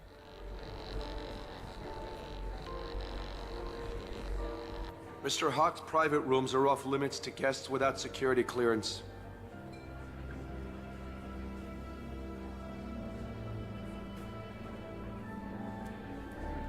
I have clearance to go in.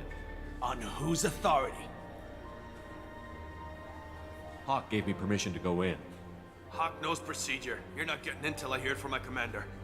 Enjoy the party. Private rooms. We need to get in there. That's the best place to find Hawk's DNA.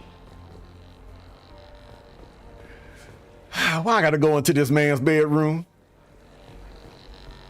Okay, so that's just nasty. All right. So what do we got? All right, so we're going behind here. One sec.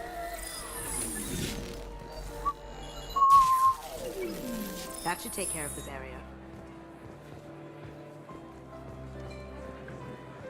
Schedule 8 is for wiring. You don't care.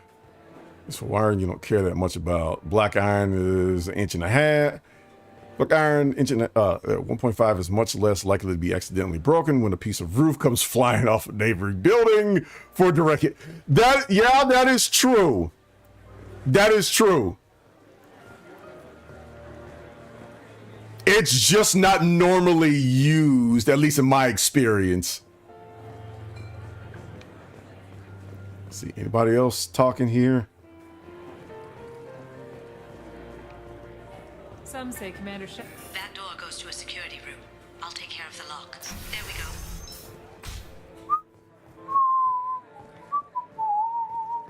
Ready when you are. You got it.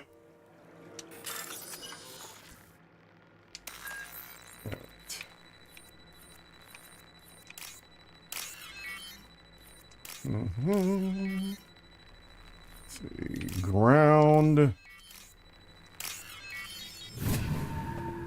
Oh yeah, I'm pretty sure there is a lot. We've got company. Guys, get out of my way.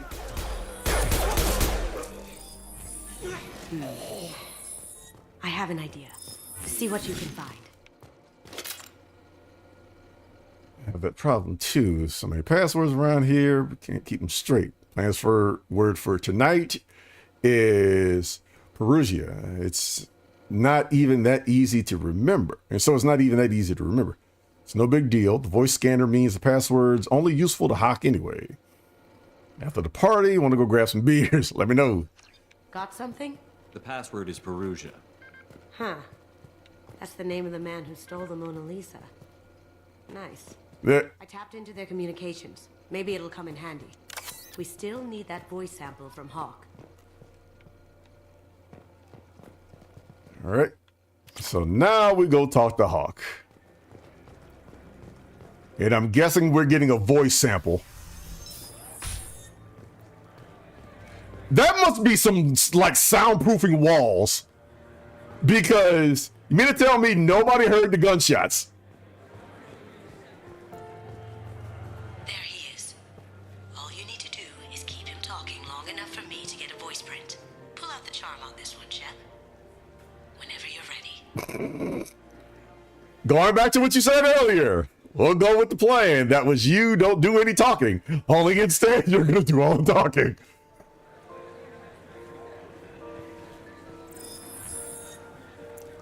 After you. Hawking, my boy. Mr. Gunn, hope you're having a good time. That scene at the door hasn't soured your evening, I hope. Wanting top tier privacy does affect its drawbacks, apparently. I understand the security, but who would dare try to break into Donovan Hawk's home? Gunn, in our line of work, we attract a certain element. Few understand the pains we take to keep the barbarians at bay. People these days want comfort, entertainment, love. They don't see that the galaxy is fragile. They only have to worry about simple luxuries. Why? Because people like me and you are doing the terrible things that keep the galaxy spinning. This party is for us, the cleaners, the support structure for the galaxy's gleeful delusions of peace. May there always be a market for the things we do. Almost spat out my drink for that. Cheers, Mr. Hawk. I said get him talking, and you got him talking. We've got enough of a voice sample. Let him go. Enjoy the party, Mr. Gunn. Let's go crack that voice scanner. And you know the funniest thing about this whole thing? Is that Hawk throws a hell of a party. Yes. I'm not too pleased with the caliber of people he's invited. he does not care about what you do. It's, hey, you're here, I'm here to talk about myself. The barrier's down. Don't touch that. Oh, yeah. Without Hawk's DNA, you'll set off every alarm in the building. I forgot. I have to go into this man's bedroom for some reason.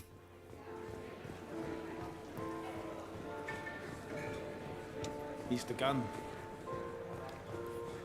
All right. Can I get in here now? Mr. Hawk's private rooms are off limits to guests without security clearance. I have clearance to On go in. whose authority? Hawk gave me permission to go Hawk knows Enjoy the party. There's got to be a way to get in there.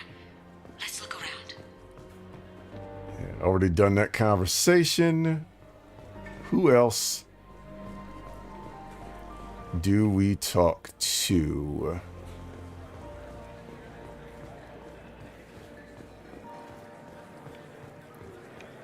Nobody else here. Nobody here.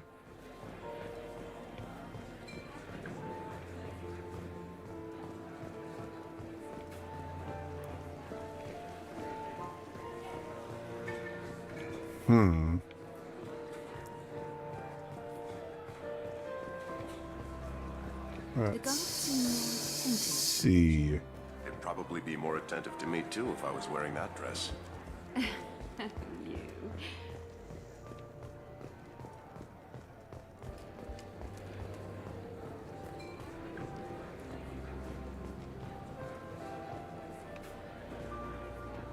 Mr. Hawk's private rooms are Let me try locked something. to guests without security I clearance. have clearance to go On in. whose authority? Just let me through. Turn around now, or I call for backup. Enjoy the party. Okay, so I can't intimidate the man to come in here.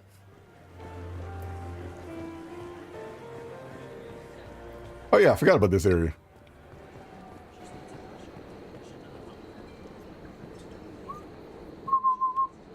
Whee!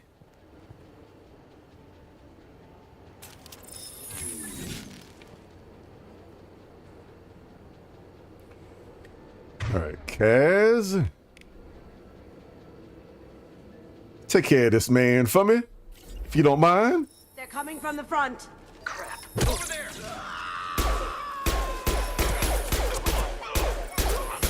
Take it to the head. Take it to the hip.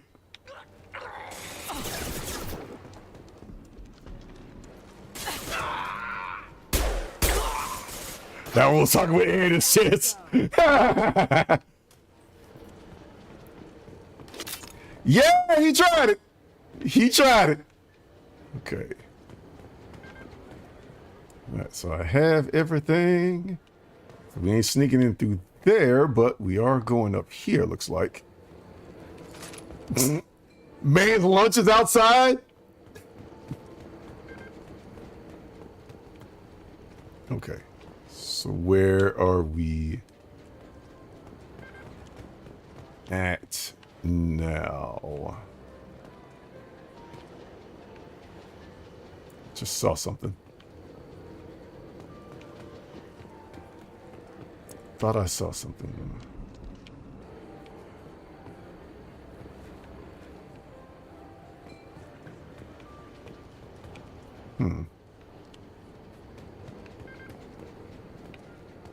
Thought I saw something a second ago. Where are you at? Because you're not here.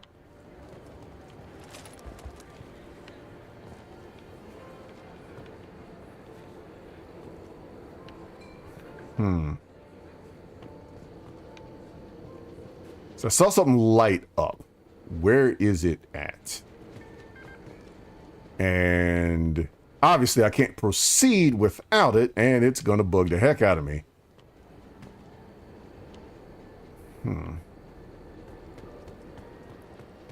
Right here, no valve turning.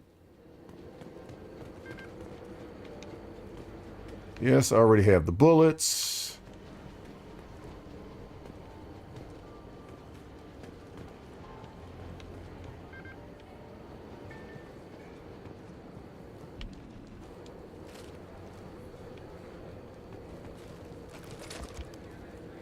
And I'm not getting through. Oh.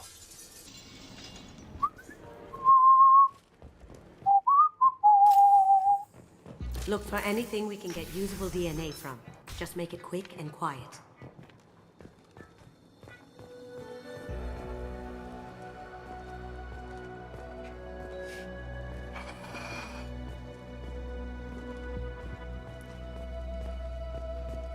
Good point.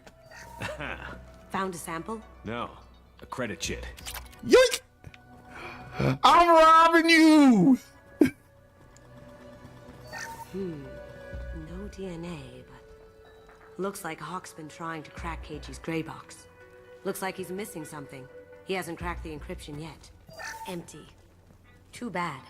A cigarette butt would have been a good source.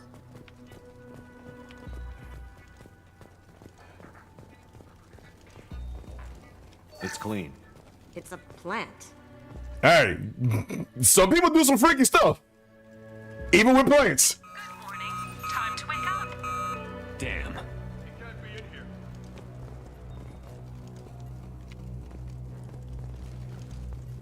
And why would I pick an alarm clock? Cloaking! Come on! Need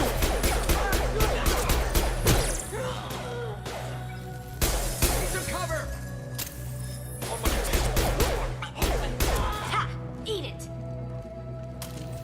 That's it?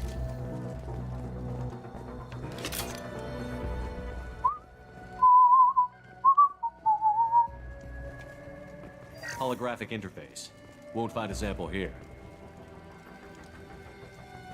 Let's see. No progress to report. We have not completed dictionary attacks using words and phrases from 4,800 galactic languages. Research from the Akuta family has not produced any matches. It's unlikely that a random brute force approach will produce results within our lifetimes. Given the nature of the gray box technology, it's possible that the decryption key may not be a password at all. Could be a memory, an emotion, even a smell. The permeations could be infinite. I suggest that we begin investigating alternative methods for breaking through the security on the box. We can probably get Hawk's DNA off the datapad. He seems to have obsessed over this. But I'm not sure there's enough. Let's keep looking.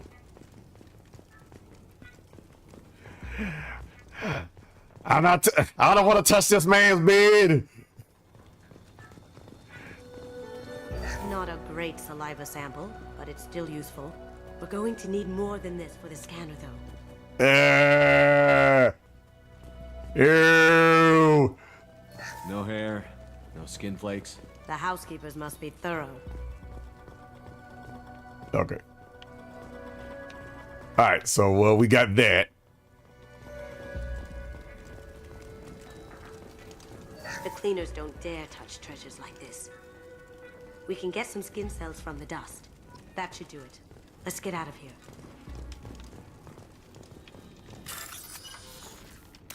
And let me go ahead and grab a little bit of credits while I'm at it.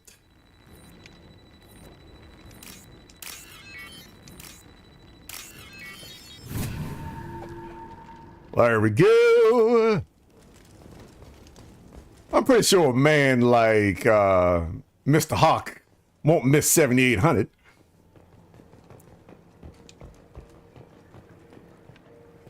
Okay, now.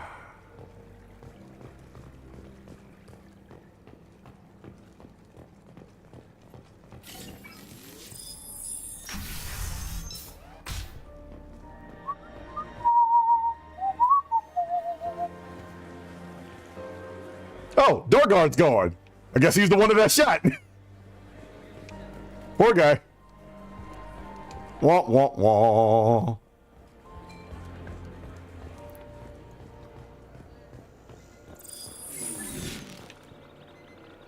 All right, so. DNA identification affirmed. Welcome, Mr. Hawk. Password required. Voice ID accepted. Welcome, Mr. Hawk. All right, that is everything, I think.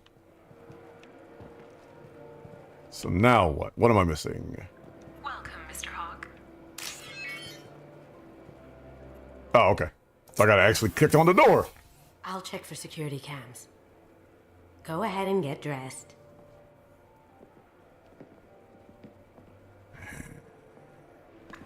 Can't believe I'm being helped by Saren of all people. You saw nothing.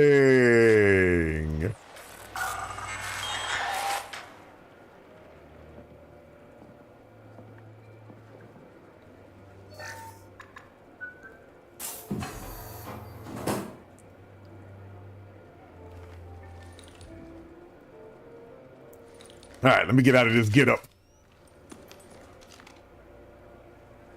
Sights are ready. I didn't gain any weight from the party favors.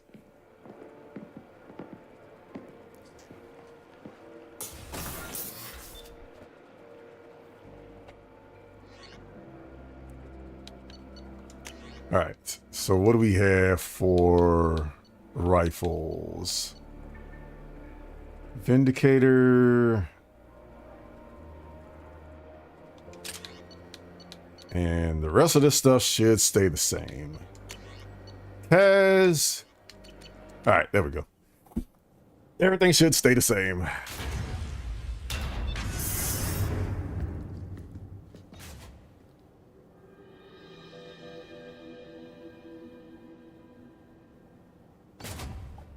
So this is Hawk's vault. Very nice. This scanner will hone in on the gray box. It's not far. Michelangelo's David. Just... wow. Think we could get this out through the door?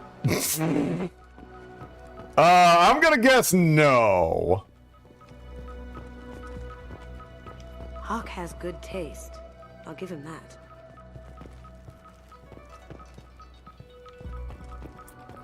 Doesn't look like much, but that might be one of the most valuable pieces here. Turian art is rare outside of Palaven.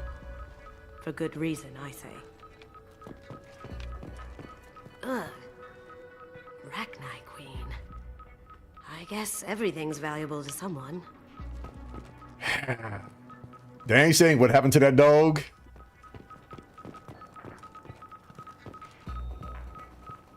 I feel like its eyes are following me. Yikes. This looks like Quarian script. Wow. This has got to be old. When was the last time the Quarians wrote on stone? Creepy. Yep, that might have been from Ilos. I could still get money for something like this, even outside the Alliance. Asari go nuts for this sort of thing. How did Hawk get Lady Liberty's head? Damn you, Hawk! Yeah, we'll come back to that. I feel like its eyes are following me. Yikes. Hey, we got a Dragon Age reference. Imagine that thing coming at you in a dark alley. This is nice. Oddly relaxing. If you say so. A model of the Kara. It's like a Turian Titanic, the way I hear it. All right, I think we've hit all of them. Yep, I think we hit all of them. That's a Casa Locust. No, the Casa Locust. The gun that killed 2 presidents. Yep. Gorgeous. It even comes with a perfect copy, too. Oh, I was looking. I'm sure Hawk won't mind if we borrowed these. This should come in handy. Now, my simple question is, a gun that is that prominent and that important, how does the alarms not go off? Oh my god. There it is.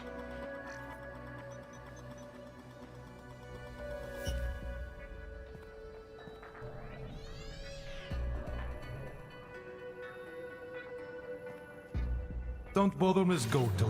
It's code-locked. I had a feeling that was you at the door. I knew if it was really you, you'd get through anyway. Silent alarm. You know me. I don't like to disappoint. I need what's in your grey box, Kasumi. You know I'm willing to kill you for it. I'll admit your skills are impressive. You got into my vault like I'd left it open, but you're still going to die. No! Have I got your attention? Jerome! That shut him up. Kill them! Yeah! Up ahead! Let's see. Incendiary.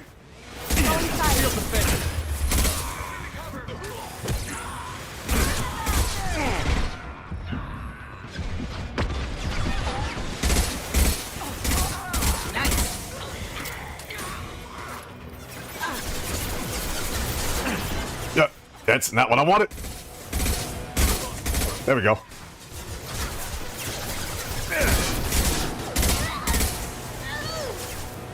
Three-round burst.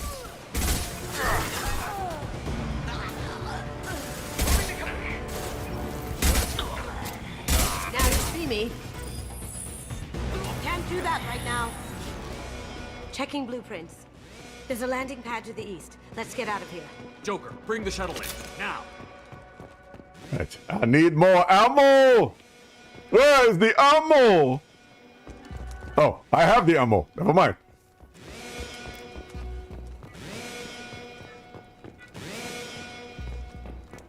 All right, does Kaz already have the locust? Yes. Cool.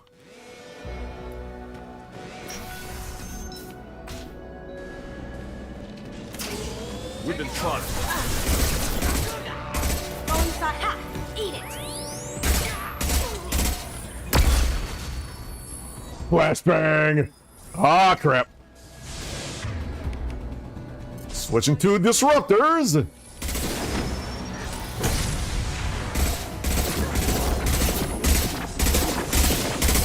Kaz, get over here. Nope.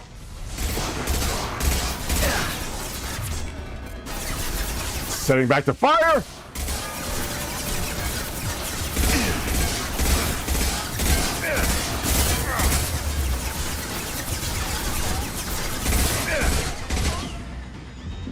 Look out! There we go.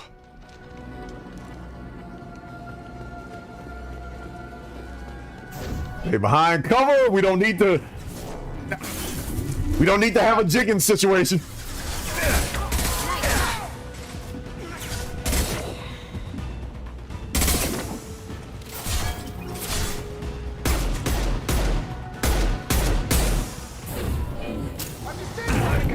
Dang it. All right, switching weapons. Incisor. Incendiary. Take that. You can take that too.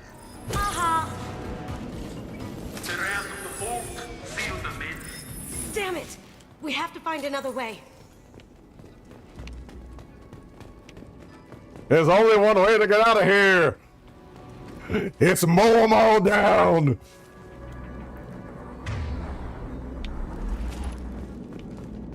And none of you suckers dropped ammo. This is lovely.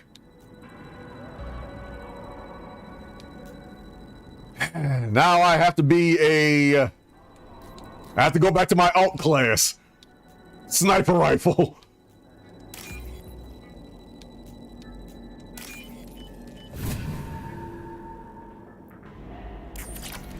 Yoink.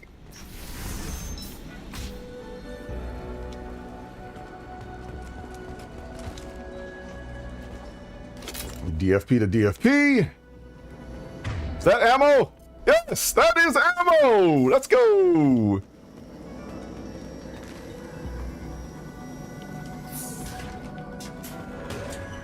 There they are, ready for action. Moving to cover. Take it to the head. Going down. Oh, Cass is already down.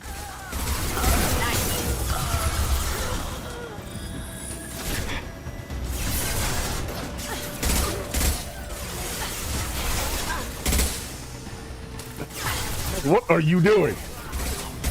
To the mass, to the mass.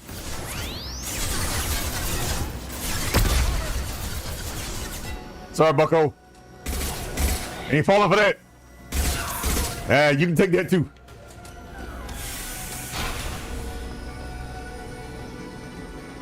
All right, all of you clowns died in the same spot. Move. Not there. Going silent. Perfect situation awareness there, Ty. Ow.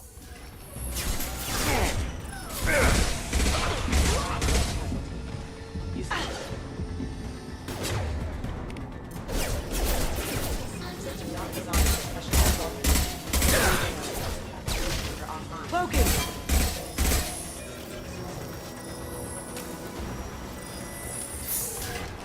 All right. More ammo. What am I missing? I saw spare parts somewhere. Yep. Anything else around here? Nope. Ooh. These are full of fuel. It's easily enough to blast through the wall. Let's see. Nothing there. All right. Yes, I'm going to stand directly in front of that thing. Ooh.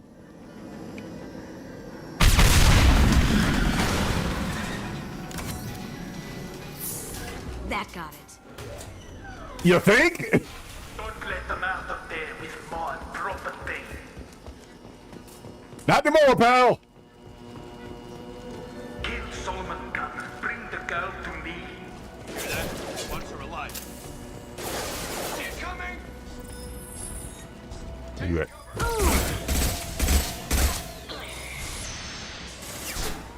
Over there!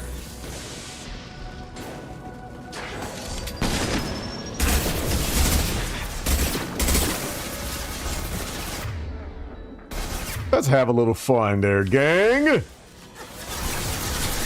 Glowing dark.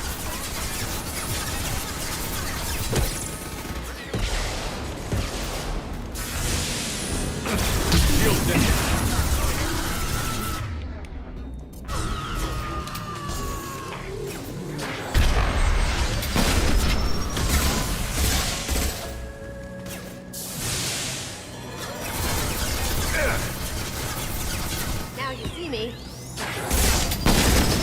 Oh, you don't.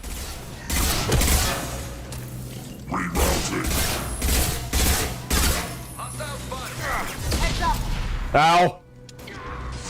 Don't stand next to the explosion there, Ty.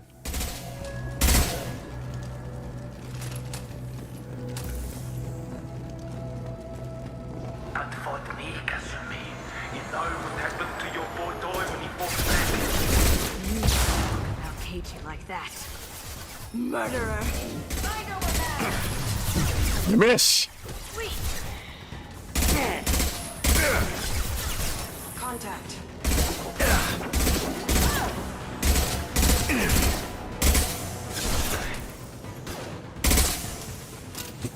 Dang it.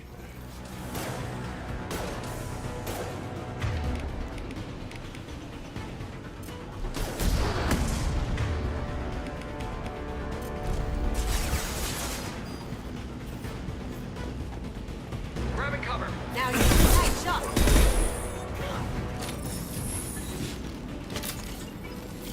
Okay. Anything else?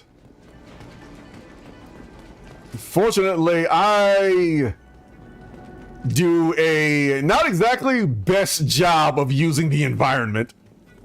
This might be useful. More tech damage. There we go.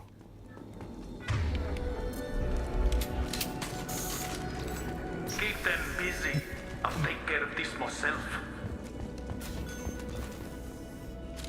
Here they come. Ooh! Going silent. Oh, I got something for you there, bucko.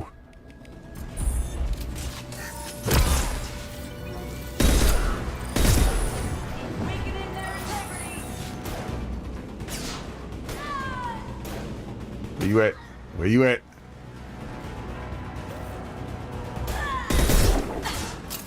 Stick a leg! Stick a leg! Stick a leg!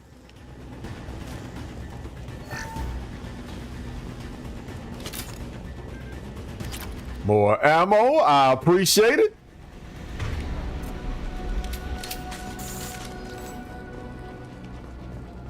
I know, I'm better with the sniper rifle than I am with this thing. But it's just personal preference.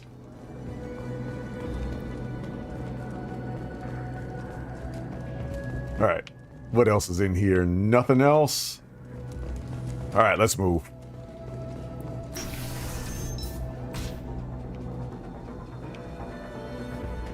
Anything else in here? Nope.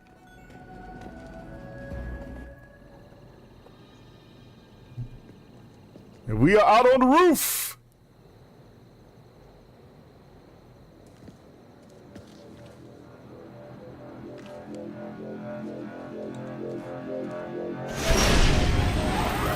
Get down. Could have done this the easy way, Goldro. Allow me to show you the hard way. Look left.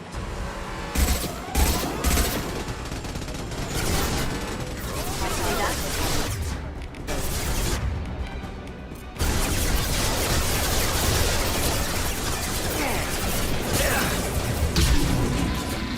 All right.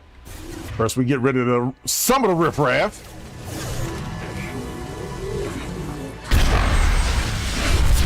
Move up, move up, move up, move up.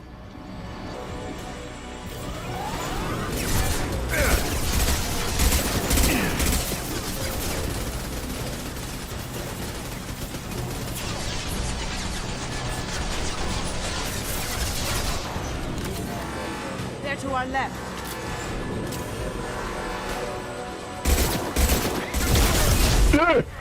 Ow, ow, move.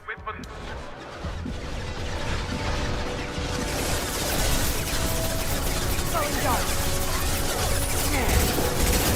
I see them. Dang shields.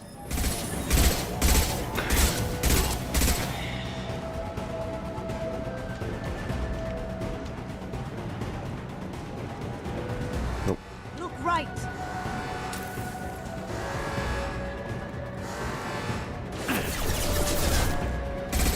My shields are down. Take that to the head.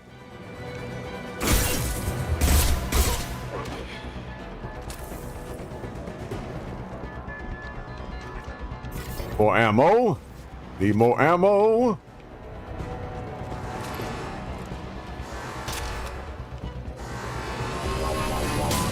Did you tell your friend, Kazumi? You're doing this for love? Gunship back and with full shields. If I can get to the ship, I can take down the shields.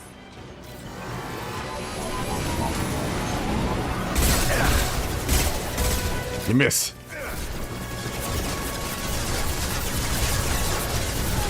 Shepard, I mean a clear path to the gunship. Take out these guards.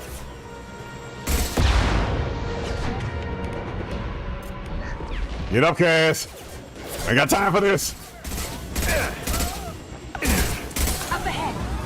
Even if you escape, I'll scour the galaxy for you.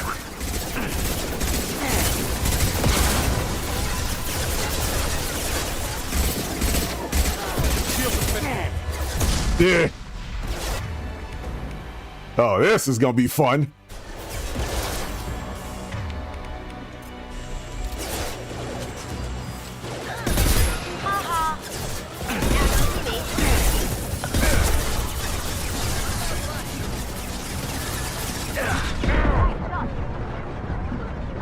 You got it. Like I vaguely remember. Got a clear shot. Here we go.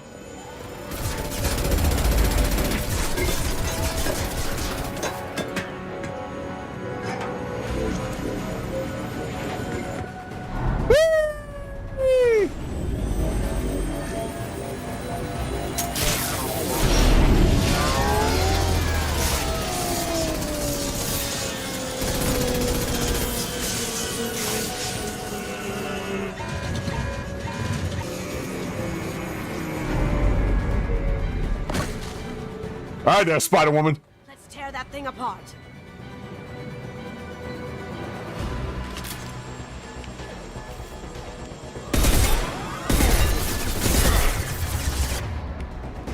All right, already using incendiary.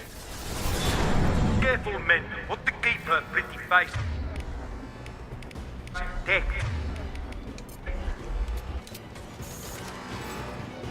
Here they come.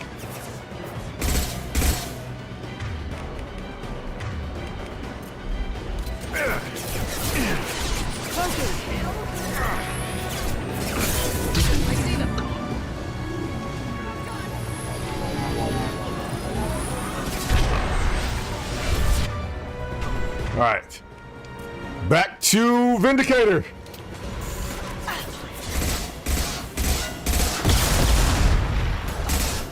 So basically, this is the gas fight all over again at this point. Going silent. Ah.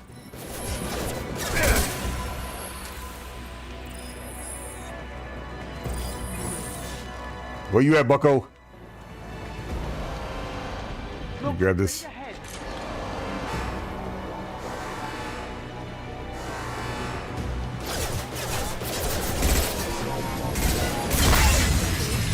What?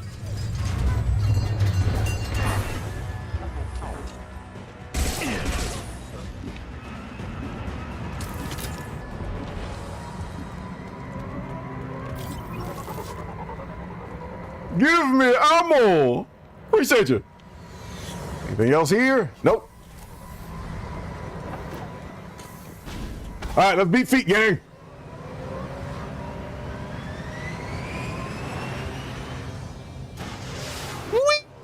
Whee!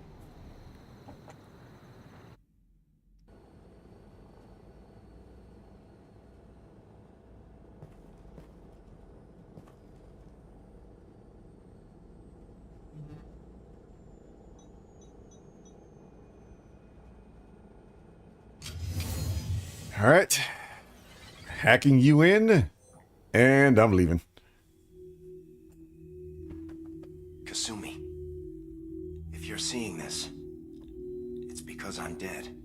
The information we found is all here. It's big, Kasumi. If the Council ever got wind of this, the Alliance could be implicated. Kasumi, I encrypted the information to keep it safe. And I uploaded the encryption key to your gray box, so no one could get the whole package. But if I'm dead, and if anyone knows about this, then I've made you a target, my love. I'm so sorry. Keiji. I know you, Kasumi. You'll want to keep these memories forever. But you don't need some neural implant to know I'll always be with you. Please. Kasumi. Destroy these files. There's nothing more I can do to protect you. I can't do that. This is all that's left. Goodbye, Kasumi. I love you.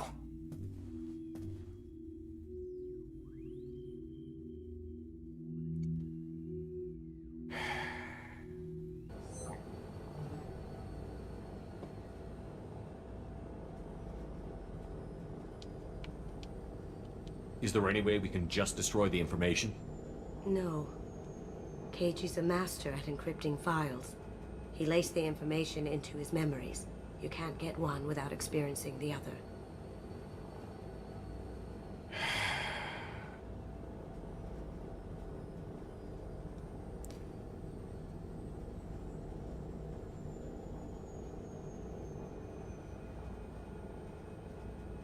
If it's that important to you, keep it. Just make sure you're ready to live with the consequences.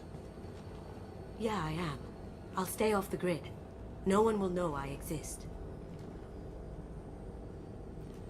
I think I want this. Thanks, Shepard.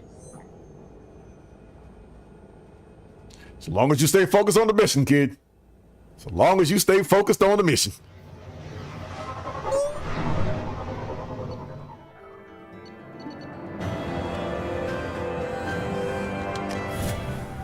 All right, one down. From here, we head out to Zaid. This is why I call this my 1.5 playthrough, because I vaguely remember a lot of these fights. But if you're asking me specifically what's going on or how to do these fights, I don't remember. I just shoot stuff. We have used half our fuel. There we go. More money, more money, more money. All right. Ishmar Frontier. help out Zaid, and then we'll play it by ear. Probably going for another hour. And then we'll check back in.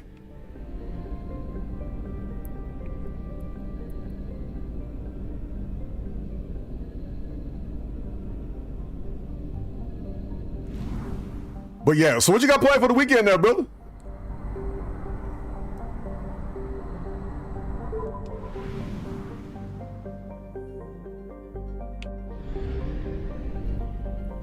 Ah, oh boy. More PS8. Oh, that reminds me. I need to show you. I'm gonna put it up in Discord, but I need to show you something.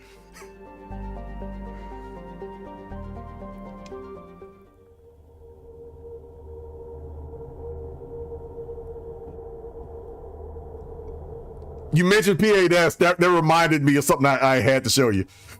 All right, so who am I sending?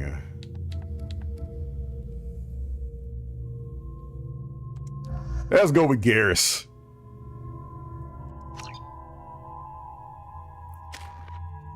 We're just going in with guns. Guns and guns and guns.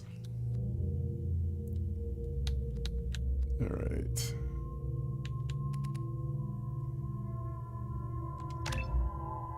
So we'll go with Zaid.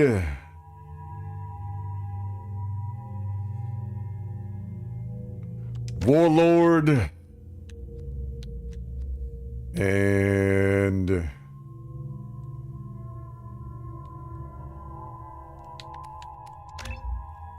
more disruptor ammo.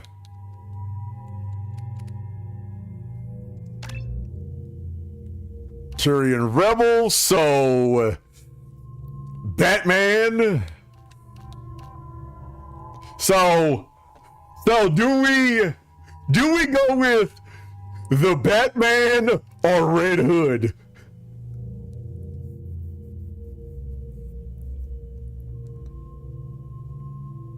They put you out there, dirty.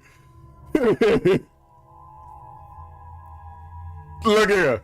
This was supposed to be a clean-cut mission. Go in, snack stuff, always be causing damage.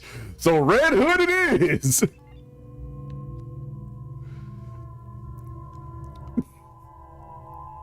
Yes, yeah, they try to put me out. They try to put me out. All right, so the Maddock Heavy Rifle and the Incisor. Zaid Vindicator. I'm gonna give him the Collector Assault Rifle. So everybody has a different type of gun. But yeah, it was supposed to be just a cut and dry, come in, snag the stuff, and dip. But no. There's always bull connected to these missions.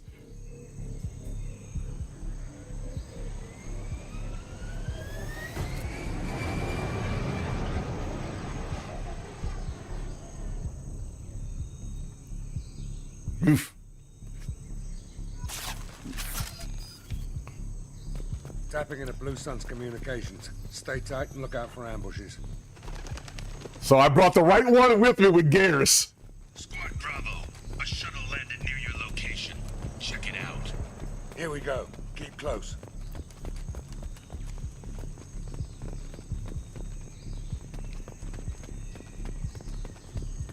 Okay, so can't hide behind the trees.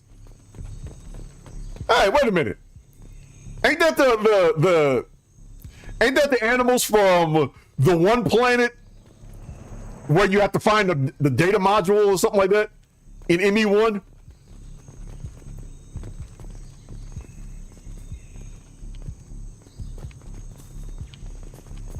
Command to Bravo, take a position. Likely these people are not runaways. You don't know that. We just may be running away from something different. Report to base. Armed intruders incoming at the southern checkpoint.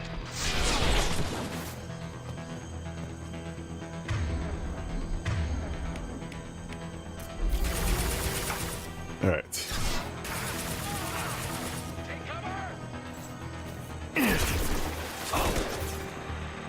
Nah. But the sniper rifle may work, and ain't gonna work for here. At least not right now.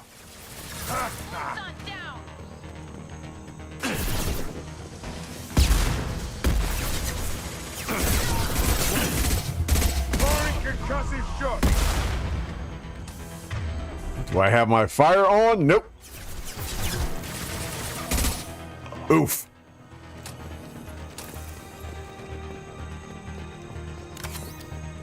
All right. Reinforcements incoming. We got your backs.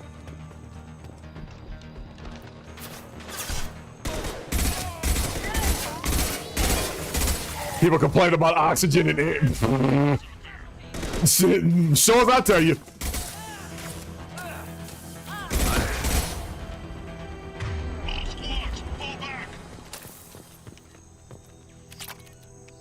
Ooh, more money. Another $6 grand. That has just paid for my gas. Appreciate you.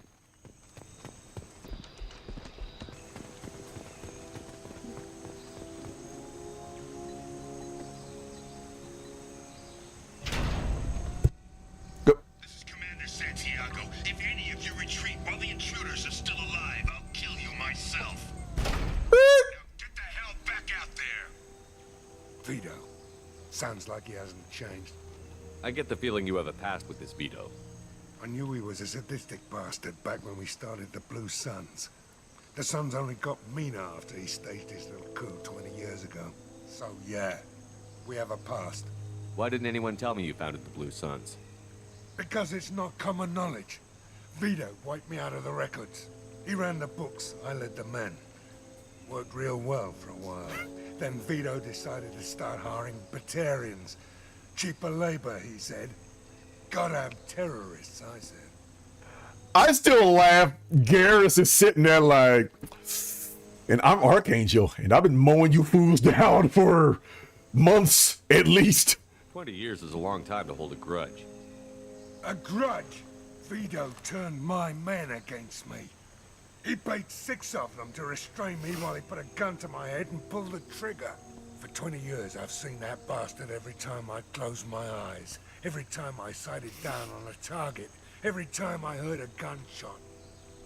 Don't you call that a goddamn grudge? You survived a gunshot to the head? Yeah.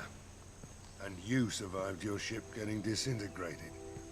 A stubborn enough person can survive just about anything. Rage is a hell of an anesthetic. He's not wrong. We'd better get moving.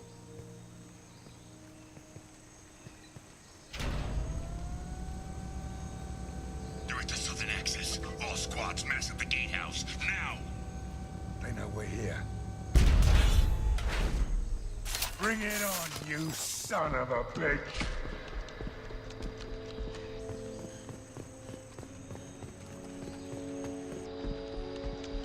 Squad Charlie, Delta, mass at the gatehouse.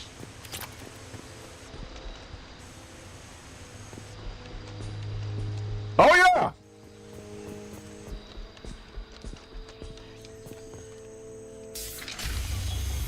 But the Zaid is something different. It's therapy. Masani, you finally tracked me down. Vito. Don't be stupid, Zaid. I have a whole company of bloodthirsty bastards behind me, ready to kill or be killed on my command. Actually, take your shot. Give my men a reason to put you down like the mad dog you are. Again.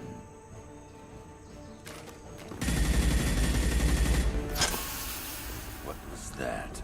Gone nearsighted, old friend. Burn, you son of a bitch.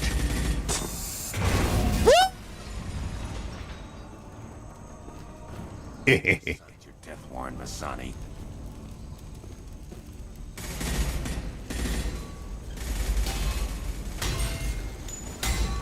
What the hell are you doing?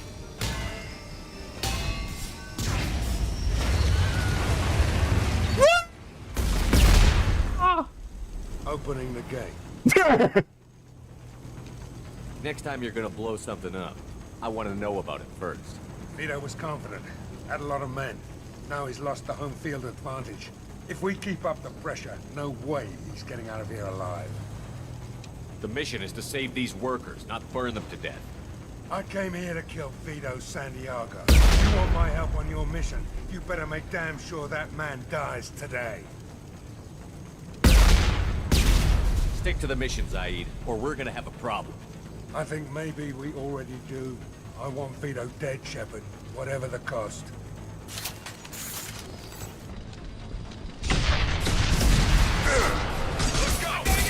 This'll put him down. That was terrible DFP.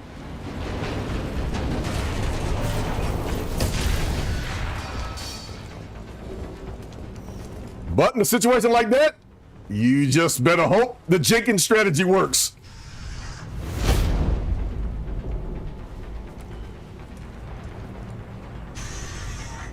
Help!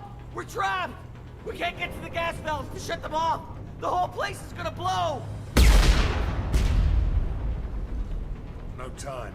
Vito's probably halfway to the shuttle docks by now. You're willing to watch these people die? Damn right I am. We stop to help these people and Vito gets away. And if he gets away, I'm blaming you. We're here to free these people. We're going in. I knew this was a mistake. If we're gonna do this, we'd better get to it. Whee!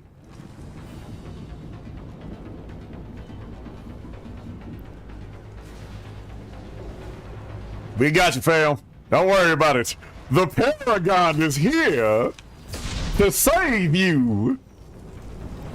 Besides, we have Zaid. What we don't need is two Jeromes on the same team.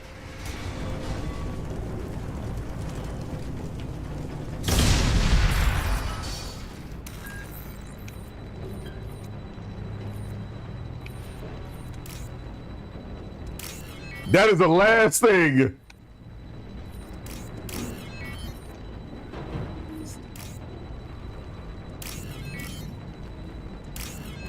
That's the last thing this galaxy needs.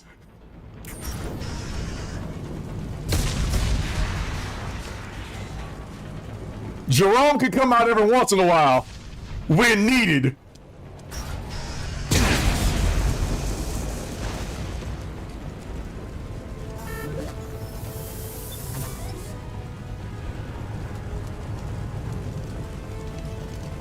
Anything else here?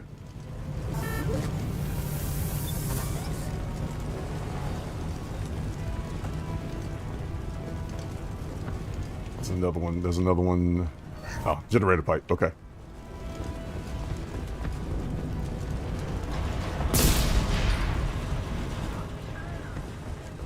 The doors won't open until the fire's out!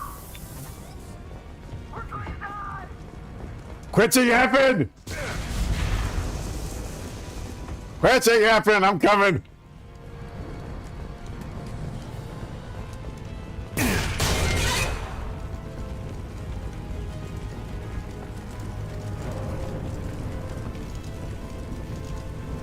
Okay, up here. Conveniently, there is a second bridge. I'll take it.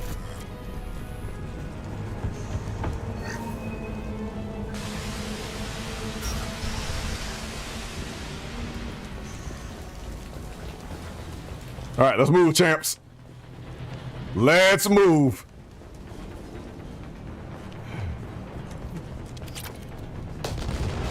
Find palladium. This is valuable. Firestorm.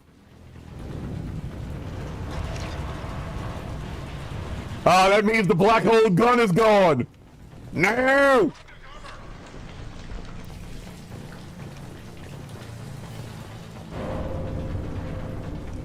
Okay, there's normally a loadout station. There it is.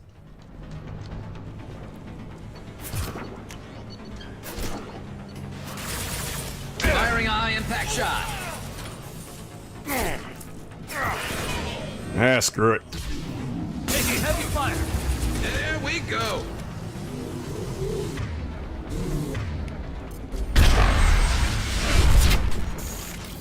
Appreciate you.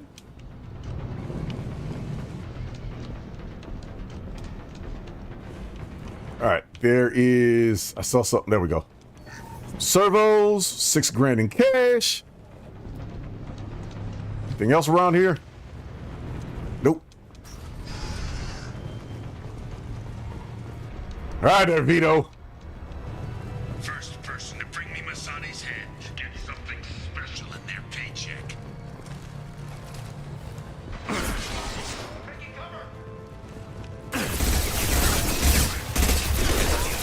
Don't have a chance.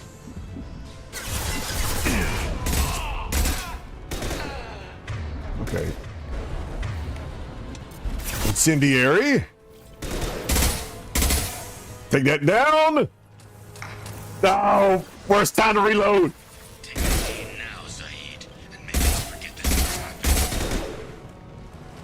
One day I'll learn to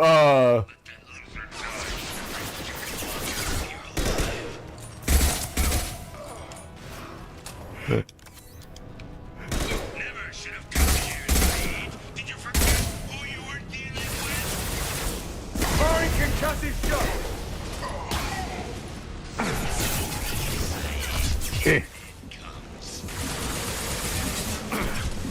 Scoped and dropped!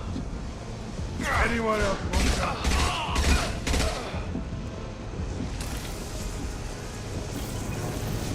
Firing an impact shot! Enemy!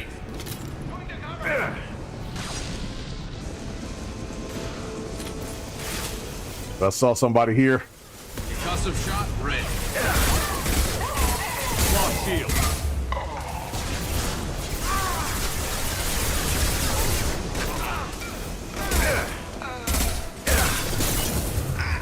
That fuel tank's coming loose! Shoot it! Bring it down on top of him! Woo! First I gotta get out of the way of it.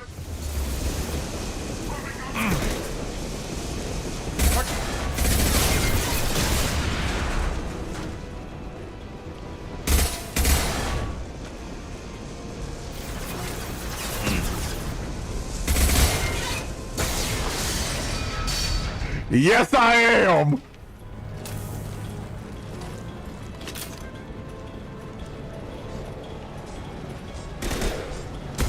Like it's Thanksgiving. Hostiles up ahead! Oh, no, no, no, no, no, no, no, no, no.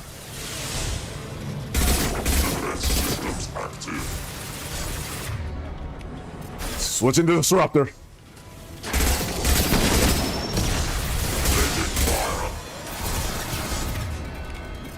Back to incendiary.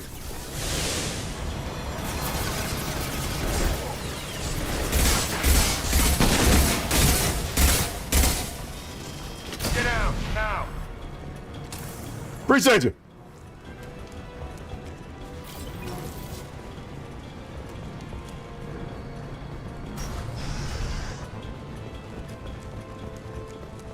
All right, nothing in here.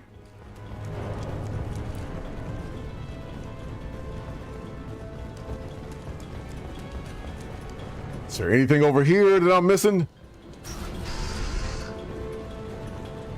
Nope. Vito's not going anywhere. I don't think.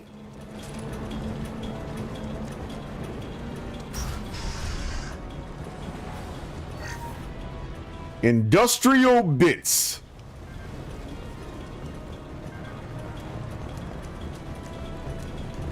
And we got one more door before we go across the bridge.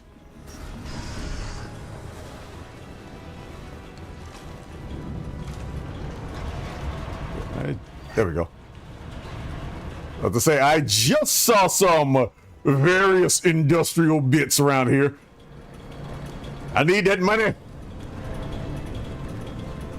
Give me this money! Burp.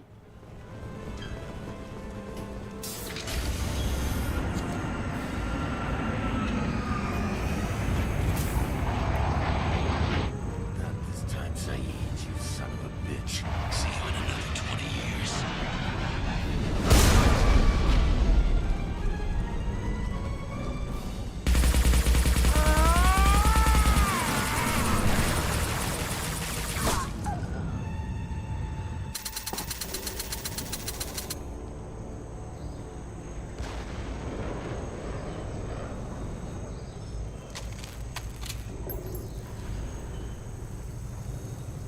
Woof. Just cost me 20 years of my life.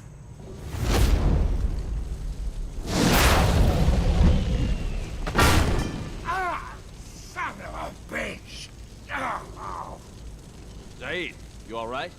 The hell do you care? I'm fine. Now come on, get me out of this shithole. You put your revenge ahead of the mission. How can I trust that you'll be there when we need you? I'll do what I was gonna have paid to do, Shepard. Just don't expect any more than that. Now stop screwing around. Let's go. You put your own goals ahead of the mission. That's not the way this works. I've survived this long watching my own back. No time to worry about anyone else. Please don't make me turn into Jerome. Team now, Zaid. There's no way we can do this unless we're all working together. You have a point. I'm not done with Vito, but I can put that behind me long enough to get your mission done. Let's get the hell out of here.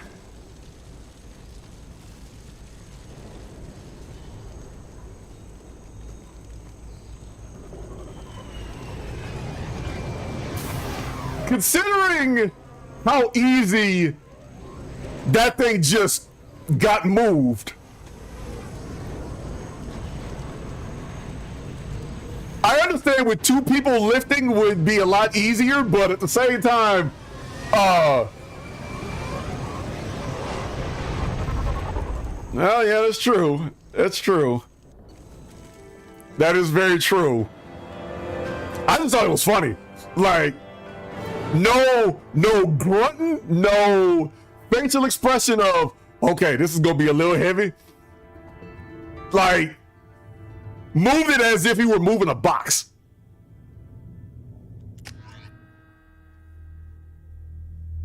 Shepard's just built different, I guess.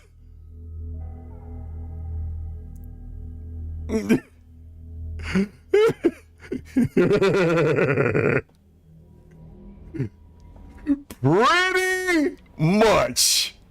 Commander, you've received a new message at your private terminal. I'll deal with that later. Let me take care of this. Weapon upgrade, nothing else. More tech damage.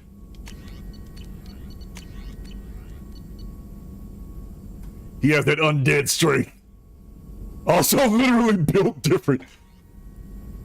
Yeah, that's true. That is... You definitely have a point. Alright, advanced training. No, don't need that. More heavy weapon.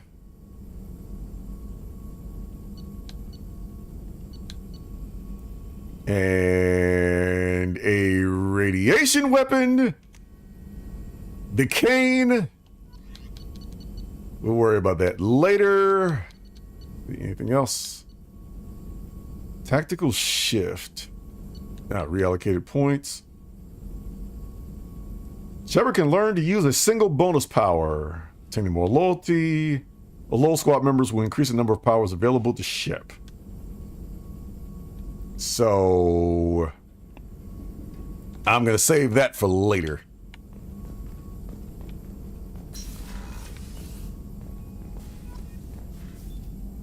Shepard, important news. Know you're busy. Have to deal with the collectors. Planning attack. Too important to wait. Just receiving data. Still processing, analyzing likely scenarios. Not sure how to begin. Too much intel. You remember our talk? My work on genophage modification? You stopped the Krogan adaptation to the genophage. Part of a team. Scientists, all different types. Blood Pack mercenaries captured former team member. Malin, last seen on Tuchanka, might torture him, make an example. Recovering Malin would be a personal favor to me. Do you think they found out your team updated the genophage? Unclear. No way to determine until we get to Tuchanka. We'll go to Tuchanka and see if we can find your team member. Appreciate it. My assistant, my student, want to see him safe. Malin last seen outside Urdnot territory. Scouts might have seen Blood Pack. Talk to them or clan chief.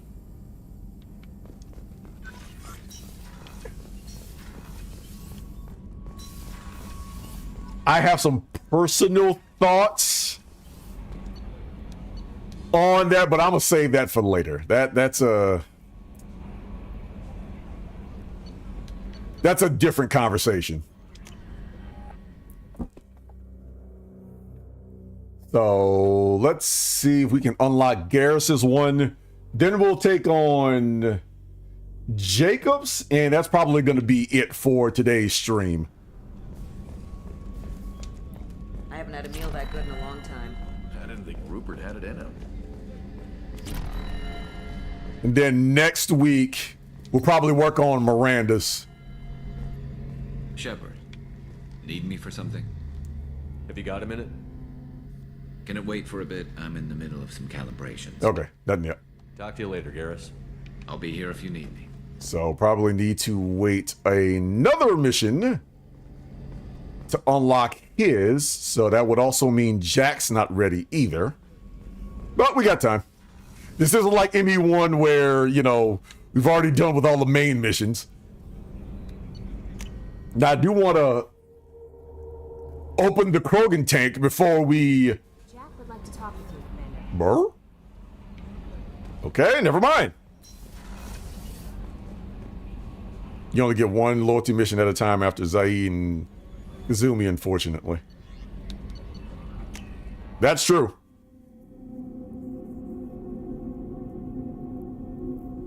So let's see what Jackie is up to. Now, one of the reasons why I'm going after all the loyalty missions now, to those who don't know, I said this is a 1.5 playthrough, but there's literally one particular moment that I absolutely remember. And if I do this wrong, things turn out bad. And I'd rather it not turn out bad. This game can be creepy enough as is. I got thoughts like little bugs crawling in and out of my head. I can't stop them.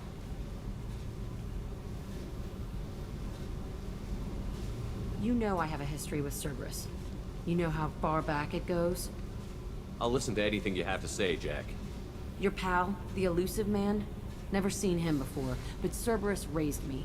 First thing I remember is my cell door in a Cerberus base. They did experiments, drugged me, tortured me. Whatever chance I had to be normal, they stole it by trying to turn me into some superbiotic. The doctors, the other kids, every one of them hated me. They let me suffer. What did they hope to gain by torturing a little girl? It was something about pain breaking down mental barriers and how it might clear the way for a more biotic power. I'm sure there was a payoff due at some point, but I wasn't gonna see it. I was wired up in a cell. They tortured you just to see if they could make a strong biotic? That's it? Wasn't in a position to ask, Shepard. All I know is a little girl crying in a cell, begging for the pain to stop. How did you get out of there? There was some kind of emergency, and I made a break for it. The other kids came out of their cells and attacked me. So did the guards. I just killed everything in my way and ran. Guess my biotics had developed faster than they thought. I managed to get a shuttle off the ground. Drifted until a freighter picked me up. The crew used me, then sold me. That's my uplifting escape story. There were other children in the base? I didn't know much about them. I was kept separate. They hated me just like everyone else there. When I broke out, I had to fight through them all. I showed them, but there's a loose end I need to deal with. You're absolutely certain that Cerberus was running the facility? I was a kid, but I wasn't dumb. I know how to listen. It was Cerberus. Don't care how far down the chain it was. They thought they were so clever. Turns out, mess with someone's head enough and you can turn a scared kid into an all-powerful bitch. Fucking idiots. I'm gonna talk to the elusive man, and he'd better have some answers. He'll just deny everything. That's not what I'm after anyway. I found the coordinates in your files. I want to go to the Telton facility on Pragia where they tortured and drugged me.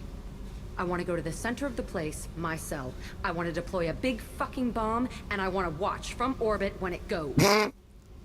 Literally nuke it from orbit! Attacking our allies is gonna derail our mission. Not a smart move. The files say it was shut down after my escape. It's been abandoned for years. They going to care if I blow up a garbage dump? You've lived with this your whole life. Why do this now? Like I said, I found the coordinates in your files. You can't expect me to just sit on information like that.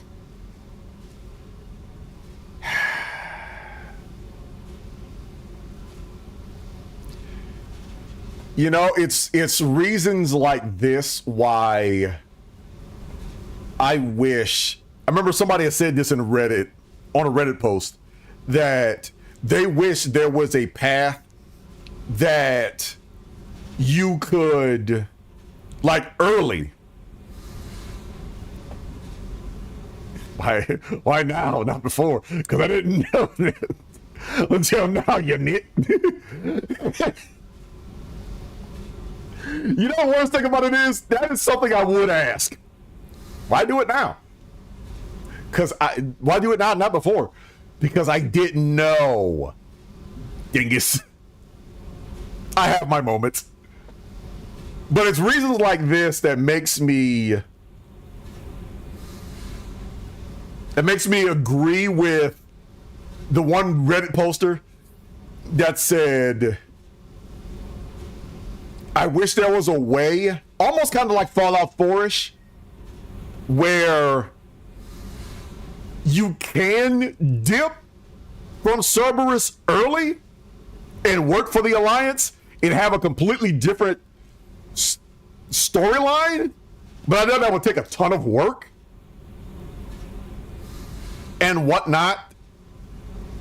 And this does make it intriguing, working for the Renegade organization.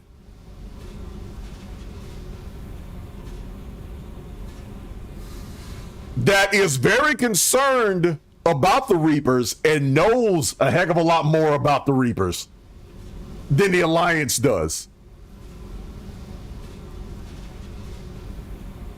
Because I do realize if you went the opposite way, this will just be Mass Effect 1 all over again.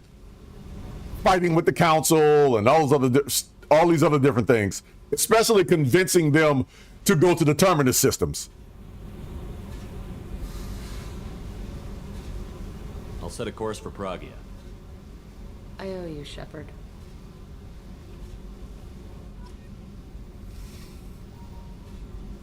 Yes. Yes.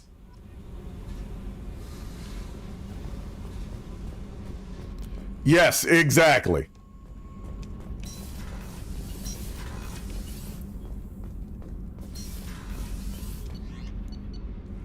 I mean, I don't disagree with the path they decided to go, but there is a part of me that's like, I wish. I mean, No messages for you, Commander. I don't like working with Cerberus. Like, everything in me hates Cerberus. Like, you know why I put Cerberus? They're a step ahead of the Legion in New Vegas.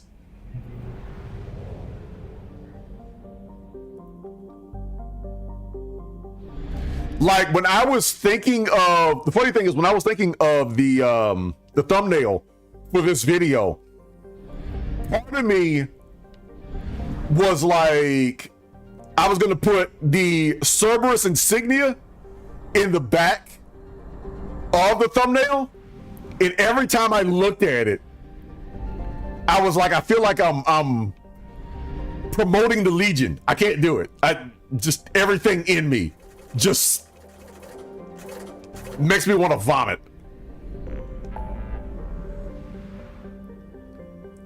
Let's see. Jacob. There we go. So we will help out Infiltrator, and that is going to be it. Yeah, working with the backing of, but it's, I won't sit there and say, well, we're working with dirty money and whatever. Look, we've seen from the first game, I don't trust the Alliance all that much. I just trust them more. I have detected an anomaly. I just absolutely trust them more than I do Cerberus. Like for this type of mission, it's one of those things of the villain has the right idea, the villain has the right access, but we tend to forget it's the villain. And Jack is the perfect example of that. MSV Hugo Gernsback. Registration. Probe launched. Scans have found something. Because I also look at Jacob. I don't think Jacob wants to work. He wants to do, or I don't think he wants to work for Cerberus. He wants to do meaningful work, and the Alliance will constantly just shove them under the rug. And whenever there's like serious stuff going on, the Alliance wants to kind of say, nah, that doesn't happen, or whatever. Or like Malkovich. You know, somebody like Admiral Malkovich in Mass Effect 1. You know, he has his issues, but some of his points were right. It's like, are you going to be a pawn of the council? Because he probably looks at the leadership at the Alliance leadership and goes, yeah, you're a pawn of the council.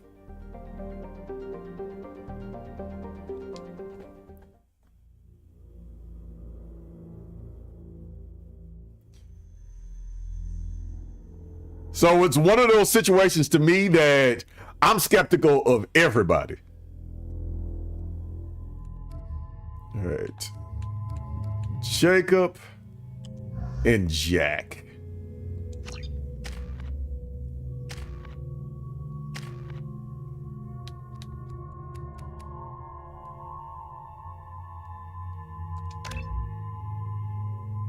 And specialist. And that's about it for everybody.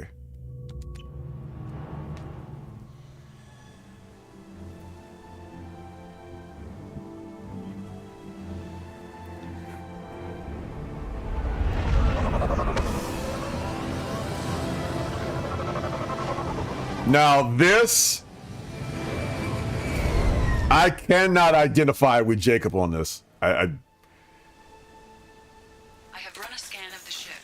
I detect no life signs, but there may be useful technology or information still inside.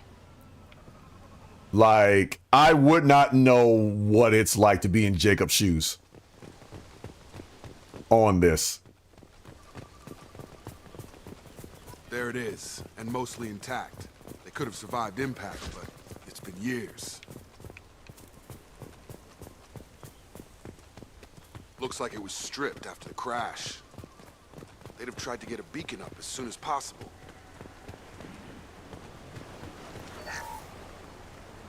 Along with this anymore. We've done horrible things to the crew. The conditions they're in, they don't understand what we're doing to them. Distract them for 2 seconds and they forget what you did before the bruises show. It's got to stop. I'm talking to the others as soon as... Oof. Repeat, toxology alert. Danger of rapid neural decay. Local flora chemically incompatible with human physiology. Override. Beacon resumed. Pause time 8 years, 237 days, 7 hours.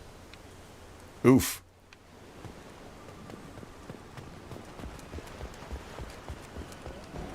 So what's in the ship?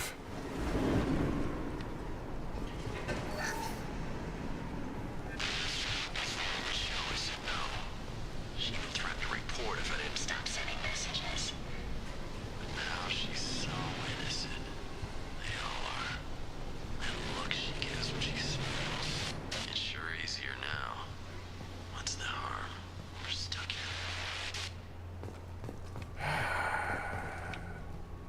I don't like where this is going.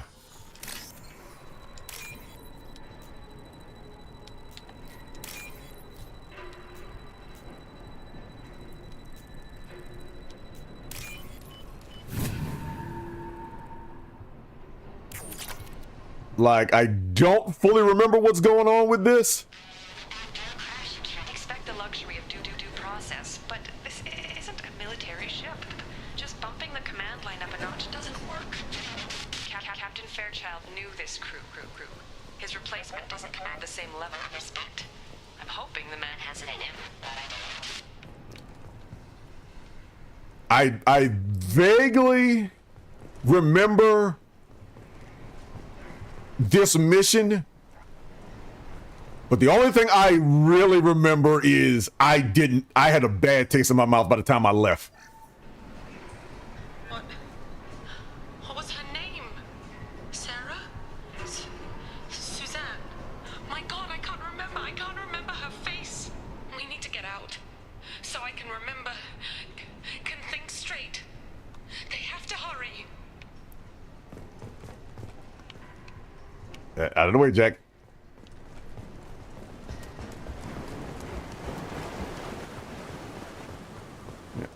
Yeah, I don't remember. Toxology alert. From the look of it, this beacon's been here a while. Why would they wait years to signal? Pause in beacon protocol. 8 years, 237 days, 7 hours. Pause is recorded as record deleted by acting captain Ronald Taylor. That's not right. My father was first officer. Ronald Taylor was promoted under emergency command protocols. Other flagged issues: unsafe deceleration, local food and neural decay, beacon activation protocols. Who's in command of this ship? Where are the survivors? Captain Harris Fairchild reported killed following unscheduled suborbital descent. First Officer Ronald Taylor promoted in-field to acting captain. But where is he now? The location of the remaining crew of the Hugo Gernsback is unknown. This beacon has been unattended for several maintenance cycles. I assume unsafe deceleration refers to the crash. Give me the details. That's a way of saying it. Unspecified impact and sublight drive failure. The Hugo Gernsback made an unscheduled descent at 465% of theoretical recommended suborbital velocity. The Hugo Gernsback then decelerated at 782% of theoretical recommended approach velocity, sustaining significant damage to investment and crew. This is a constant reminder that it's not the fall that gets you, it's that sudden stop at the end. Local food impairs brain functions? What are the effects? Impairment of mental function due to chemical imbalance begins within 7 days of ingesting local flora, regardless of decontamination or preparation. Impact on higher cognitive abilities and long-term memory is cumulative, but significant within a standard month. It is not known if neural decay is permanent. Data collection was not completed. Why wasn't the beacon activated before now? This emergency beacon became functional after 358 days, 12 hours. Following the unscheduled suborbital descent of the Hugo Gernsback, activation was triggered remotely after 8 years, 237 days, 7 hours, on the authority of Acting Captain Ronald Taylor. Pause in beacon protocol is recorded as record deleted. Come on, let's get going. My father had a working beacon, but didn't signal for almost 9 years. Maybe that neural decay affected him. Yeah, that long? He's screwed.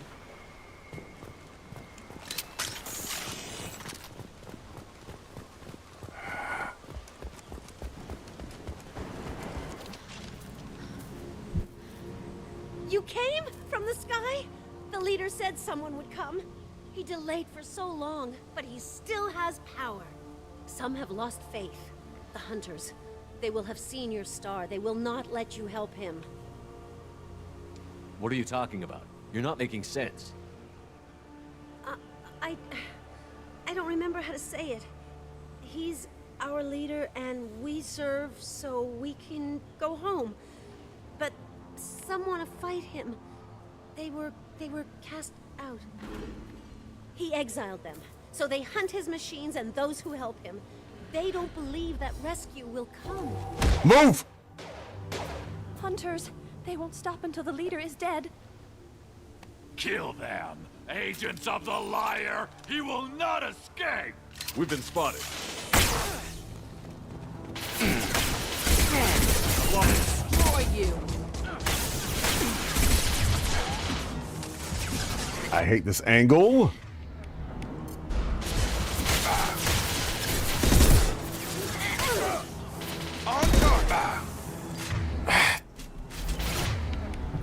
Get up, Jack.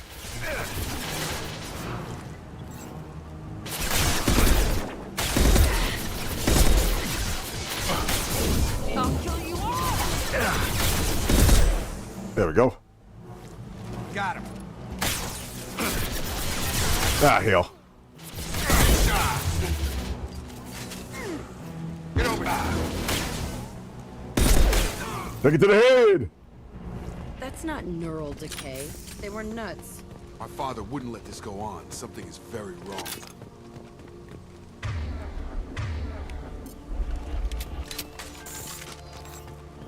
Gotta say, I don't quite remember what's going on, what happens in this mission. I just remember that I had Tech's wearing out. Those hunters must be laying on the pressure. an absolutely terrible taste in my mouth. At a settlement, they'd better be friendlier than the beach group. I need answers.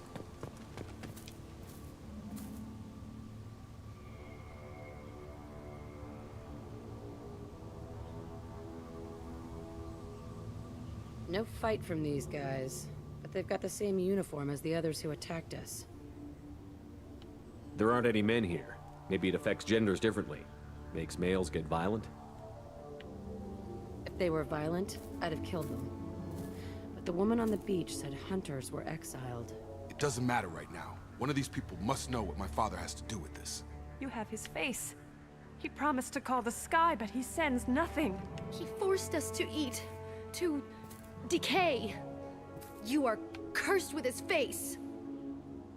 Not the best reaction to the family resemblance. Why would my father force his crew to eat toxic food? Whatever's happening here needs to stop. Look at these spoiled food stores. They've been eating only that toxic local food for who knows how long. Like that wasn't obvious enough.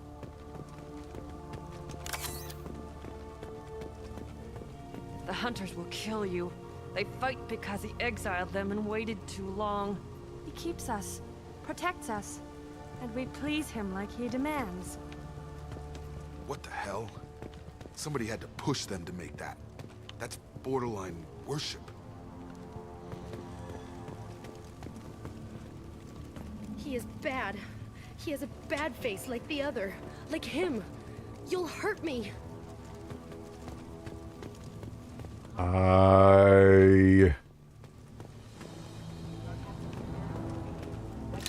Awkward. Hold on, give me a second.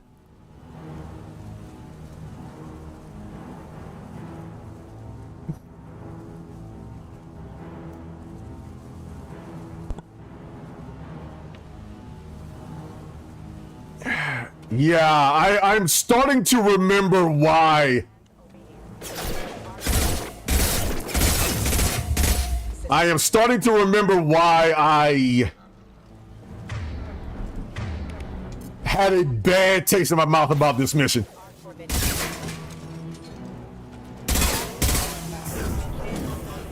Not much of a captain if he's got to kill his crew to keep him in line. Well, that would make them hate him. Maybe it was just for defense. Saw PDA here. 21 hundo. Please, here. You have his face. But you fight his machines. You might stop this. This, I forget how to read. But this was the start. What he promised, and what they did to us. We need the sky. Take us back to the sky. Jacob, what does it say? It's a crew logbook. Some of them thought the beacon repair was taking too long. They were afraid they'd run out of supplies and lose their minds to the decay. My father restricted the ship food for himself and the other officers so they wouldn't be affected. Everybody else had to eat the toxic food and hope for treatment later. The rest is a casualty list. A few mutinied over the decision. My father and his officers turned the mechs on them. He wasn't command material and it got to him. Couldn't keep the crew in line without violence. It didn't stop there. More incidents, harsh punishments. It's like they're cattle or toys. In a year, all the male crew members are flagged as exiled or dead. They separated out the women, assigned them to officers, like pets. And after the beacon is fixed, the officers appear in the casualties too. After. My father took control and didn't stop it. Now I remember. Anything in there about whether the effects of the toxic food can be treated? Nothing. But it seems like the right call. If everyone gets it, who's left to fix the beacon? You'd never get out. But they did fix it. And the signal wasn't sent until now. I'm starting to see why. Does it say why he separated the men and the women? Or is it as bad as it seems? No, it turns to gibberish. Maybe the men got violent early on, but from the state of this place, I'd say the Hunter thing is recent. What he allowed here, Shepard, I don't see any justification. We haven't seen any other officers. He killed them? There were 5 after the crash. Medical, engineering, bridge staff. Should have had no problem fixing the beacon and keeping people safe. All killed within the same week. About a month after the beacon was repaired. I go back to what Jacob said about his pops, and he said something along the lines of owning up to your mistakes, even if you keep making them.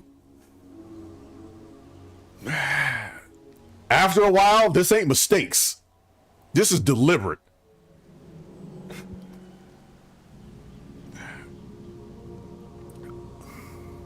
I'm gonna explain it like this.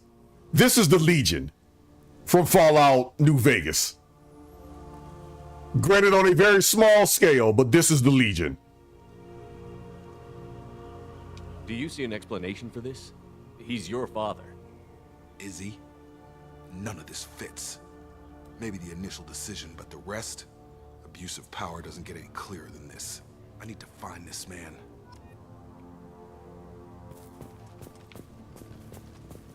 I need to find this man. I need to find dude.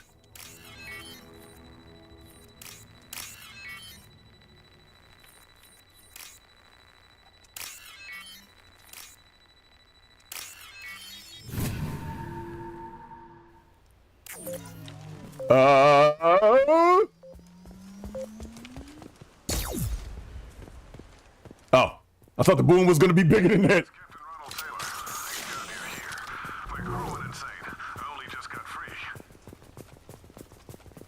God damn it, it's really him. Just got free, he's covering his ass. That one corpse is old. A warning. The others are fresher, maybe a month. The hunters started fighting back. It's about to get fun.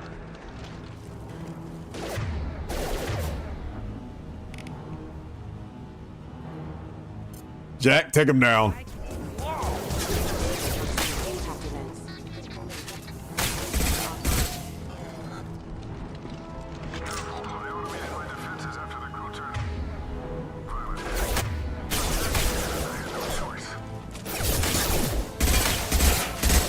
Thank you, Jack.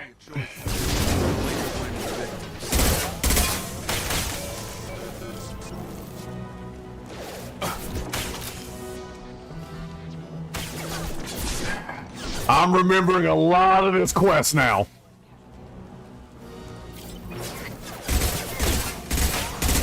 And let's just say I'm gonna need a palate cleanser after this.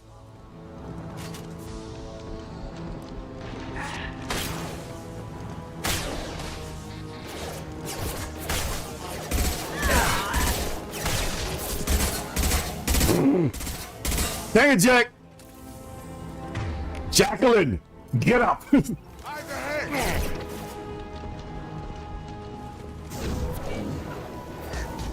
Recharge it.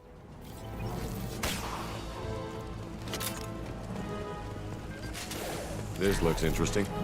More pistol damage.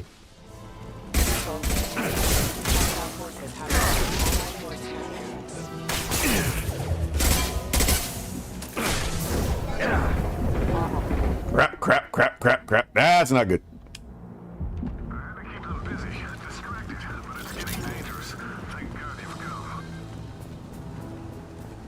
He had his fun, and now he wants out.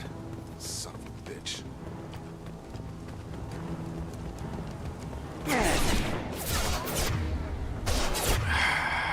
Some people cannot handle power. Get over here. Yeah, all y'all can take that.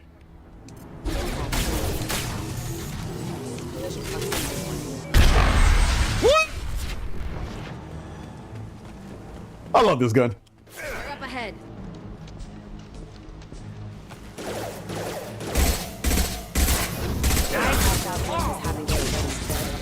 I'm Commander Caliber, and this is my favorite gun on this game.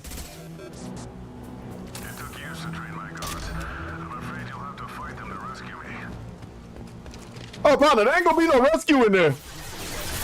This thing is not my father.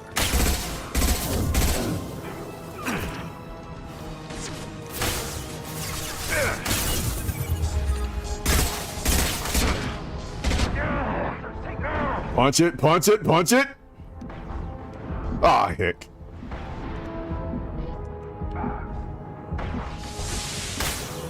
All right, which ammo am I using? Okay.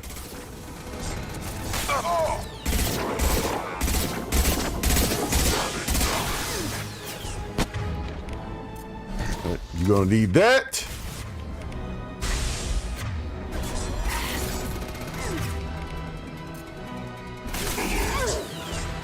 Right. Oh, this is lovely.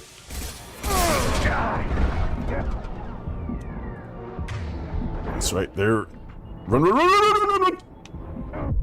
Oh, come on. I got around the box.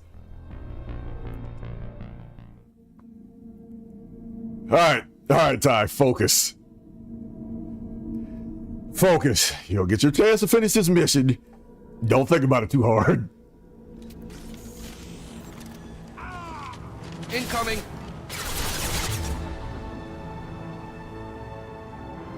Yeah. Outro.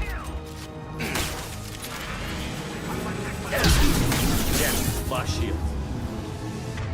I am trying so hard not to have my emotions take over to me playing this game.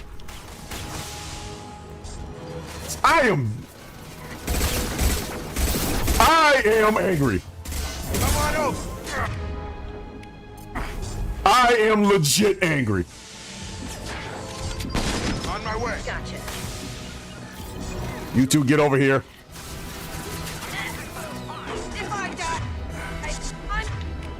I'm haunting you, Shepard. Combat drone. Have a nice trip.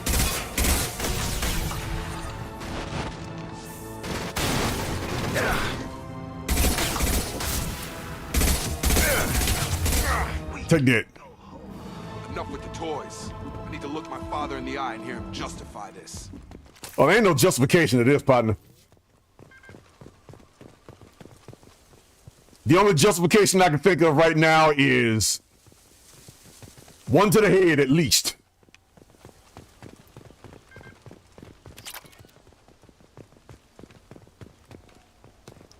Like, I am literally upset.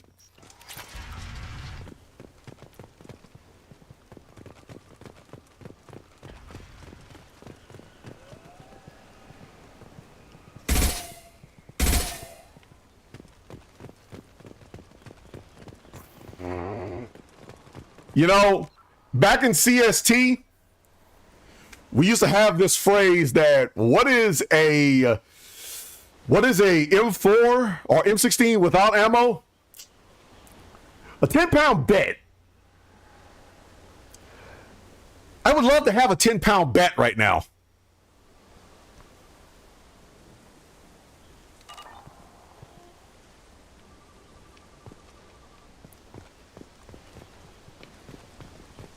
Anything else in? Huh?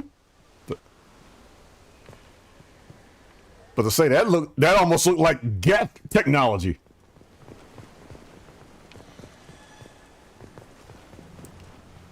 You're here. I knew a real squad would blow through just fine. Sorry if the mech scuffed your pads. I'll get you something nice when we get back to Alliance space. Gotta have some back pay coming. What about your crew acting, Captain? Total loss.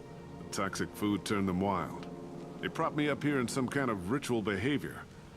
Waiting for a chance to signal has been hell. That's the best you can do? You let all your people talk back like that? Who are you exactly?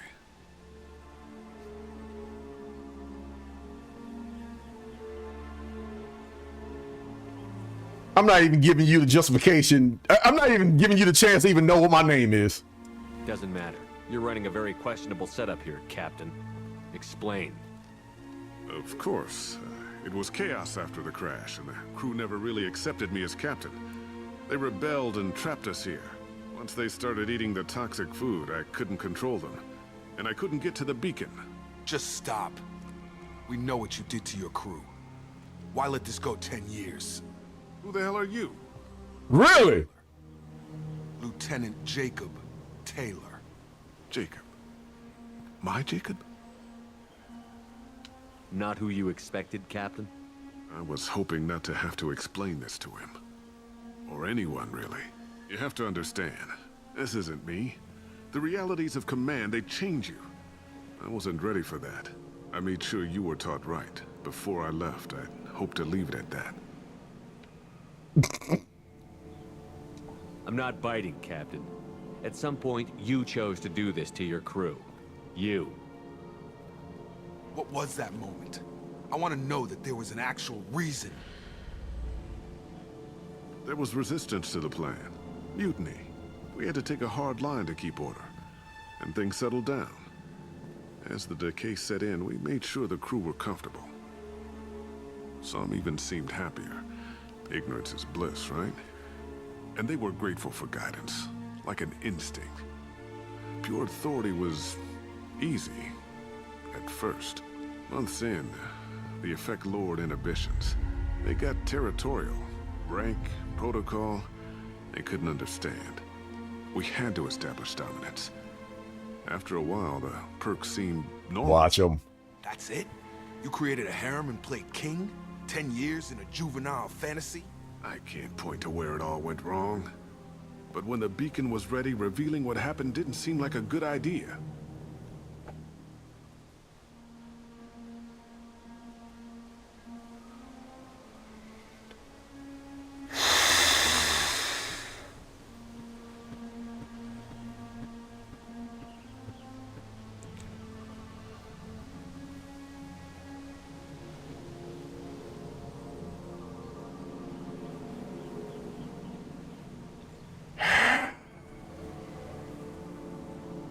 Chat, forgive me. Just let me have this moment right now. You waited 10 years!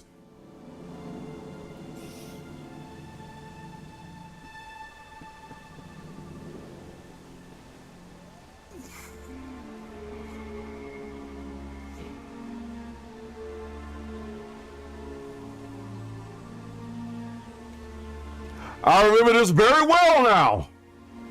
I want to check my controller at my TV.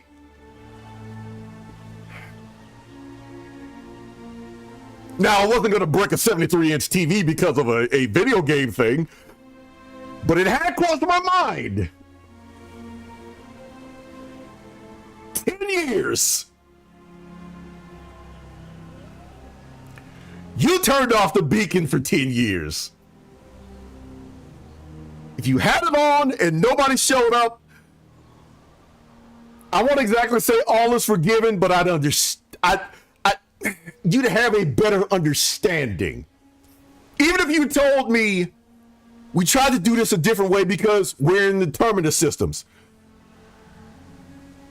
the Batarians would have been worse or something. But you gave the worst explanation of debauchery and bullcrap for this. For this.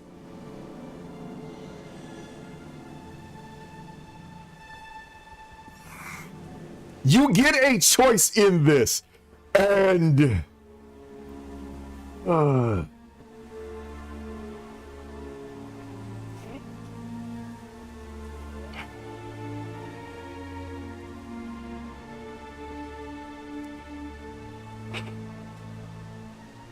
I need a palate cleanser after this. What happened to the other officers? Anders found his conscience a little late to step back. He had an accident. Things got tense. End of the day, I was the one with the mechs. I got a little basic in setting examples. But I was kind to my people once things settled down. Seemed like I'd earned some peace. You fought over people like they were toys. Things. The stores from the ship couldn't last forever. You had to know this would end one day. Dining for one can really stretch things out. Besides, I can think of a lot worse retirement plans than stripping down and joining the Droolers. That was before the Hunters, of course. Dumb or not, I'd feel it if they got their hands on me now. They want blood. I'd prefer to keep it. It's all about you. Everything.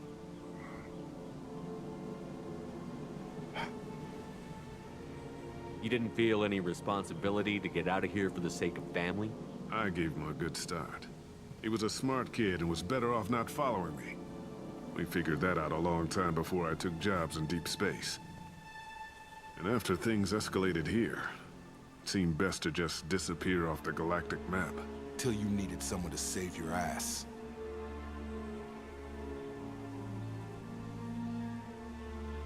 I'm going for a walk after I turn off stream. I'm going for a walk. I am just going for a walk. And you know that camera angle when you saw Jack and Jacob, I don't know.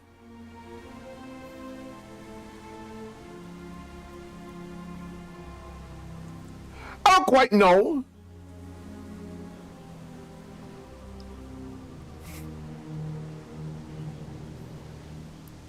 And maybe because my head is clouded and I want to punch something. I don't know which one is worse.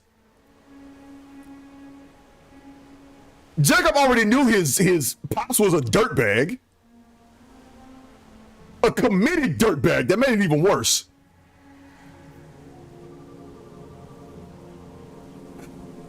And now seeing that he is completely on brand.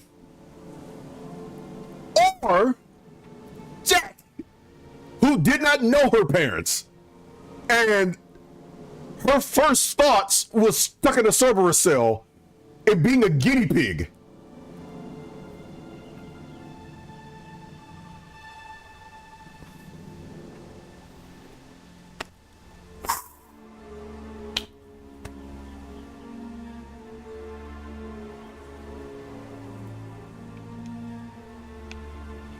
What triggered the males to change and threaten you? This planet has some strange cycles to it. I've seen some plants around I never saw before. Odd weather. Maybe some just adapted a little too well.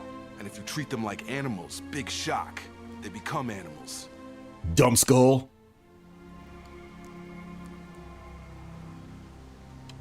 Can't say this wouldn't be a hell of a vacation. But you don't get to just walk away after all this time. You're damn right he doesn't. What happened here, I should vent his head. But he's not even worth pulling the trigger. I don't know who you are, because you're not any father I remember.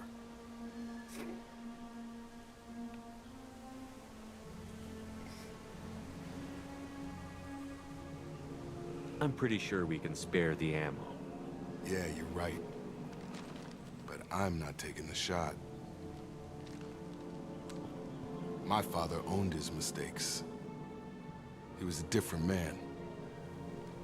A good man. Half-charged. You've seen the crazy ones. This won't stop them. It ain't to stop them. Not for them, Dad.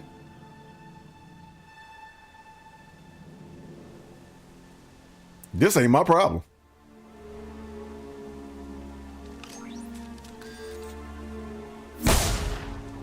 You better not miss either.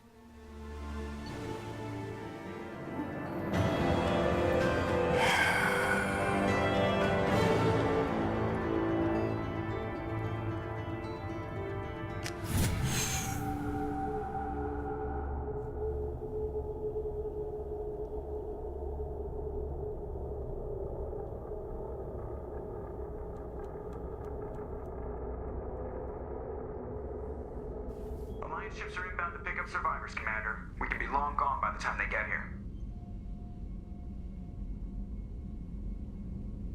They get as much as a glimpse, and you're restricted to decab. Great, may as well serve it in the airlock, you hard ass. What do you mean it wasn't you? Hey. If I had leaked the information about the Gernsback, I would be smiling at your resolution of the situation. I am not smiling. Nothing goes through this ship, my ship, without a report to you.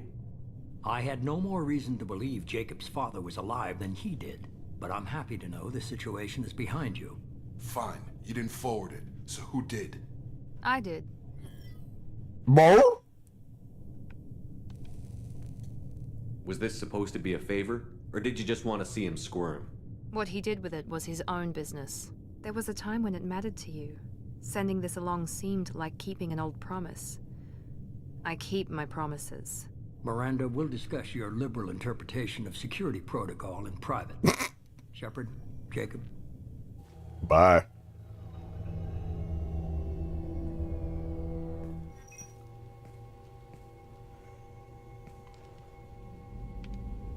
You good with this, Jacob? It's all bull, Shepard. Captain Taylor's body has some catching up to do, but the man died a long time ago. I've already dealt with that. I guess he was a good enough father that even he can't screw up what he taught me. I'm trying, TD. I'm trying.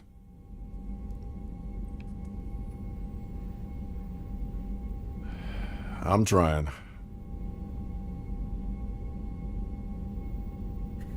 This might be an offline conversation, but how I feel, but I'm disgusted. You had no idea Miranda was behind this? No, she's got a good memory. Selective, but good. I haven't thought about those days in a long time. Can't figure which promise she meant, though. Not sure I really want to know. She requires a better man than I. Come on, we've got work to do. Aye, Commander. Shepard, thanks for the help. Anytime, Jacob.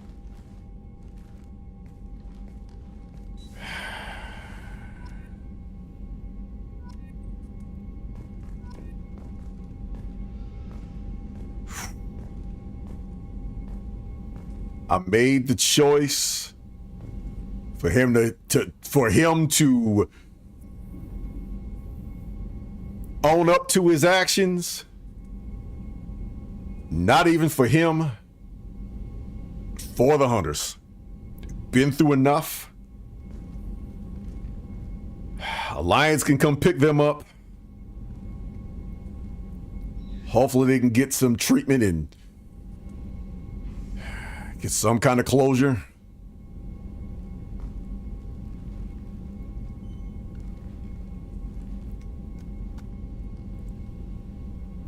You know what?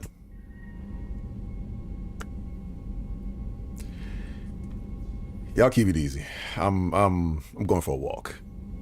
I'll see y'all on N7 Day. See y'all Tuesday. Thanks for coming through. Sorry it ended on such a sour note, but I'll holler at y'all later.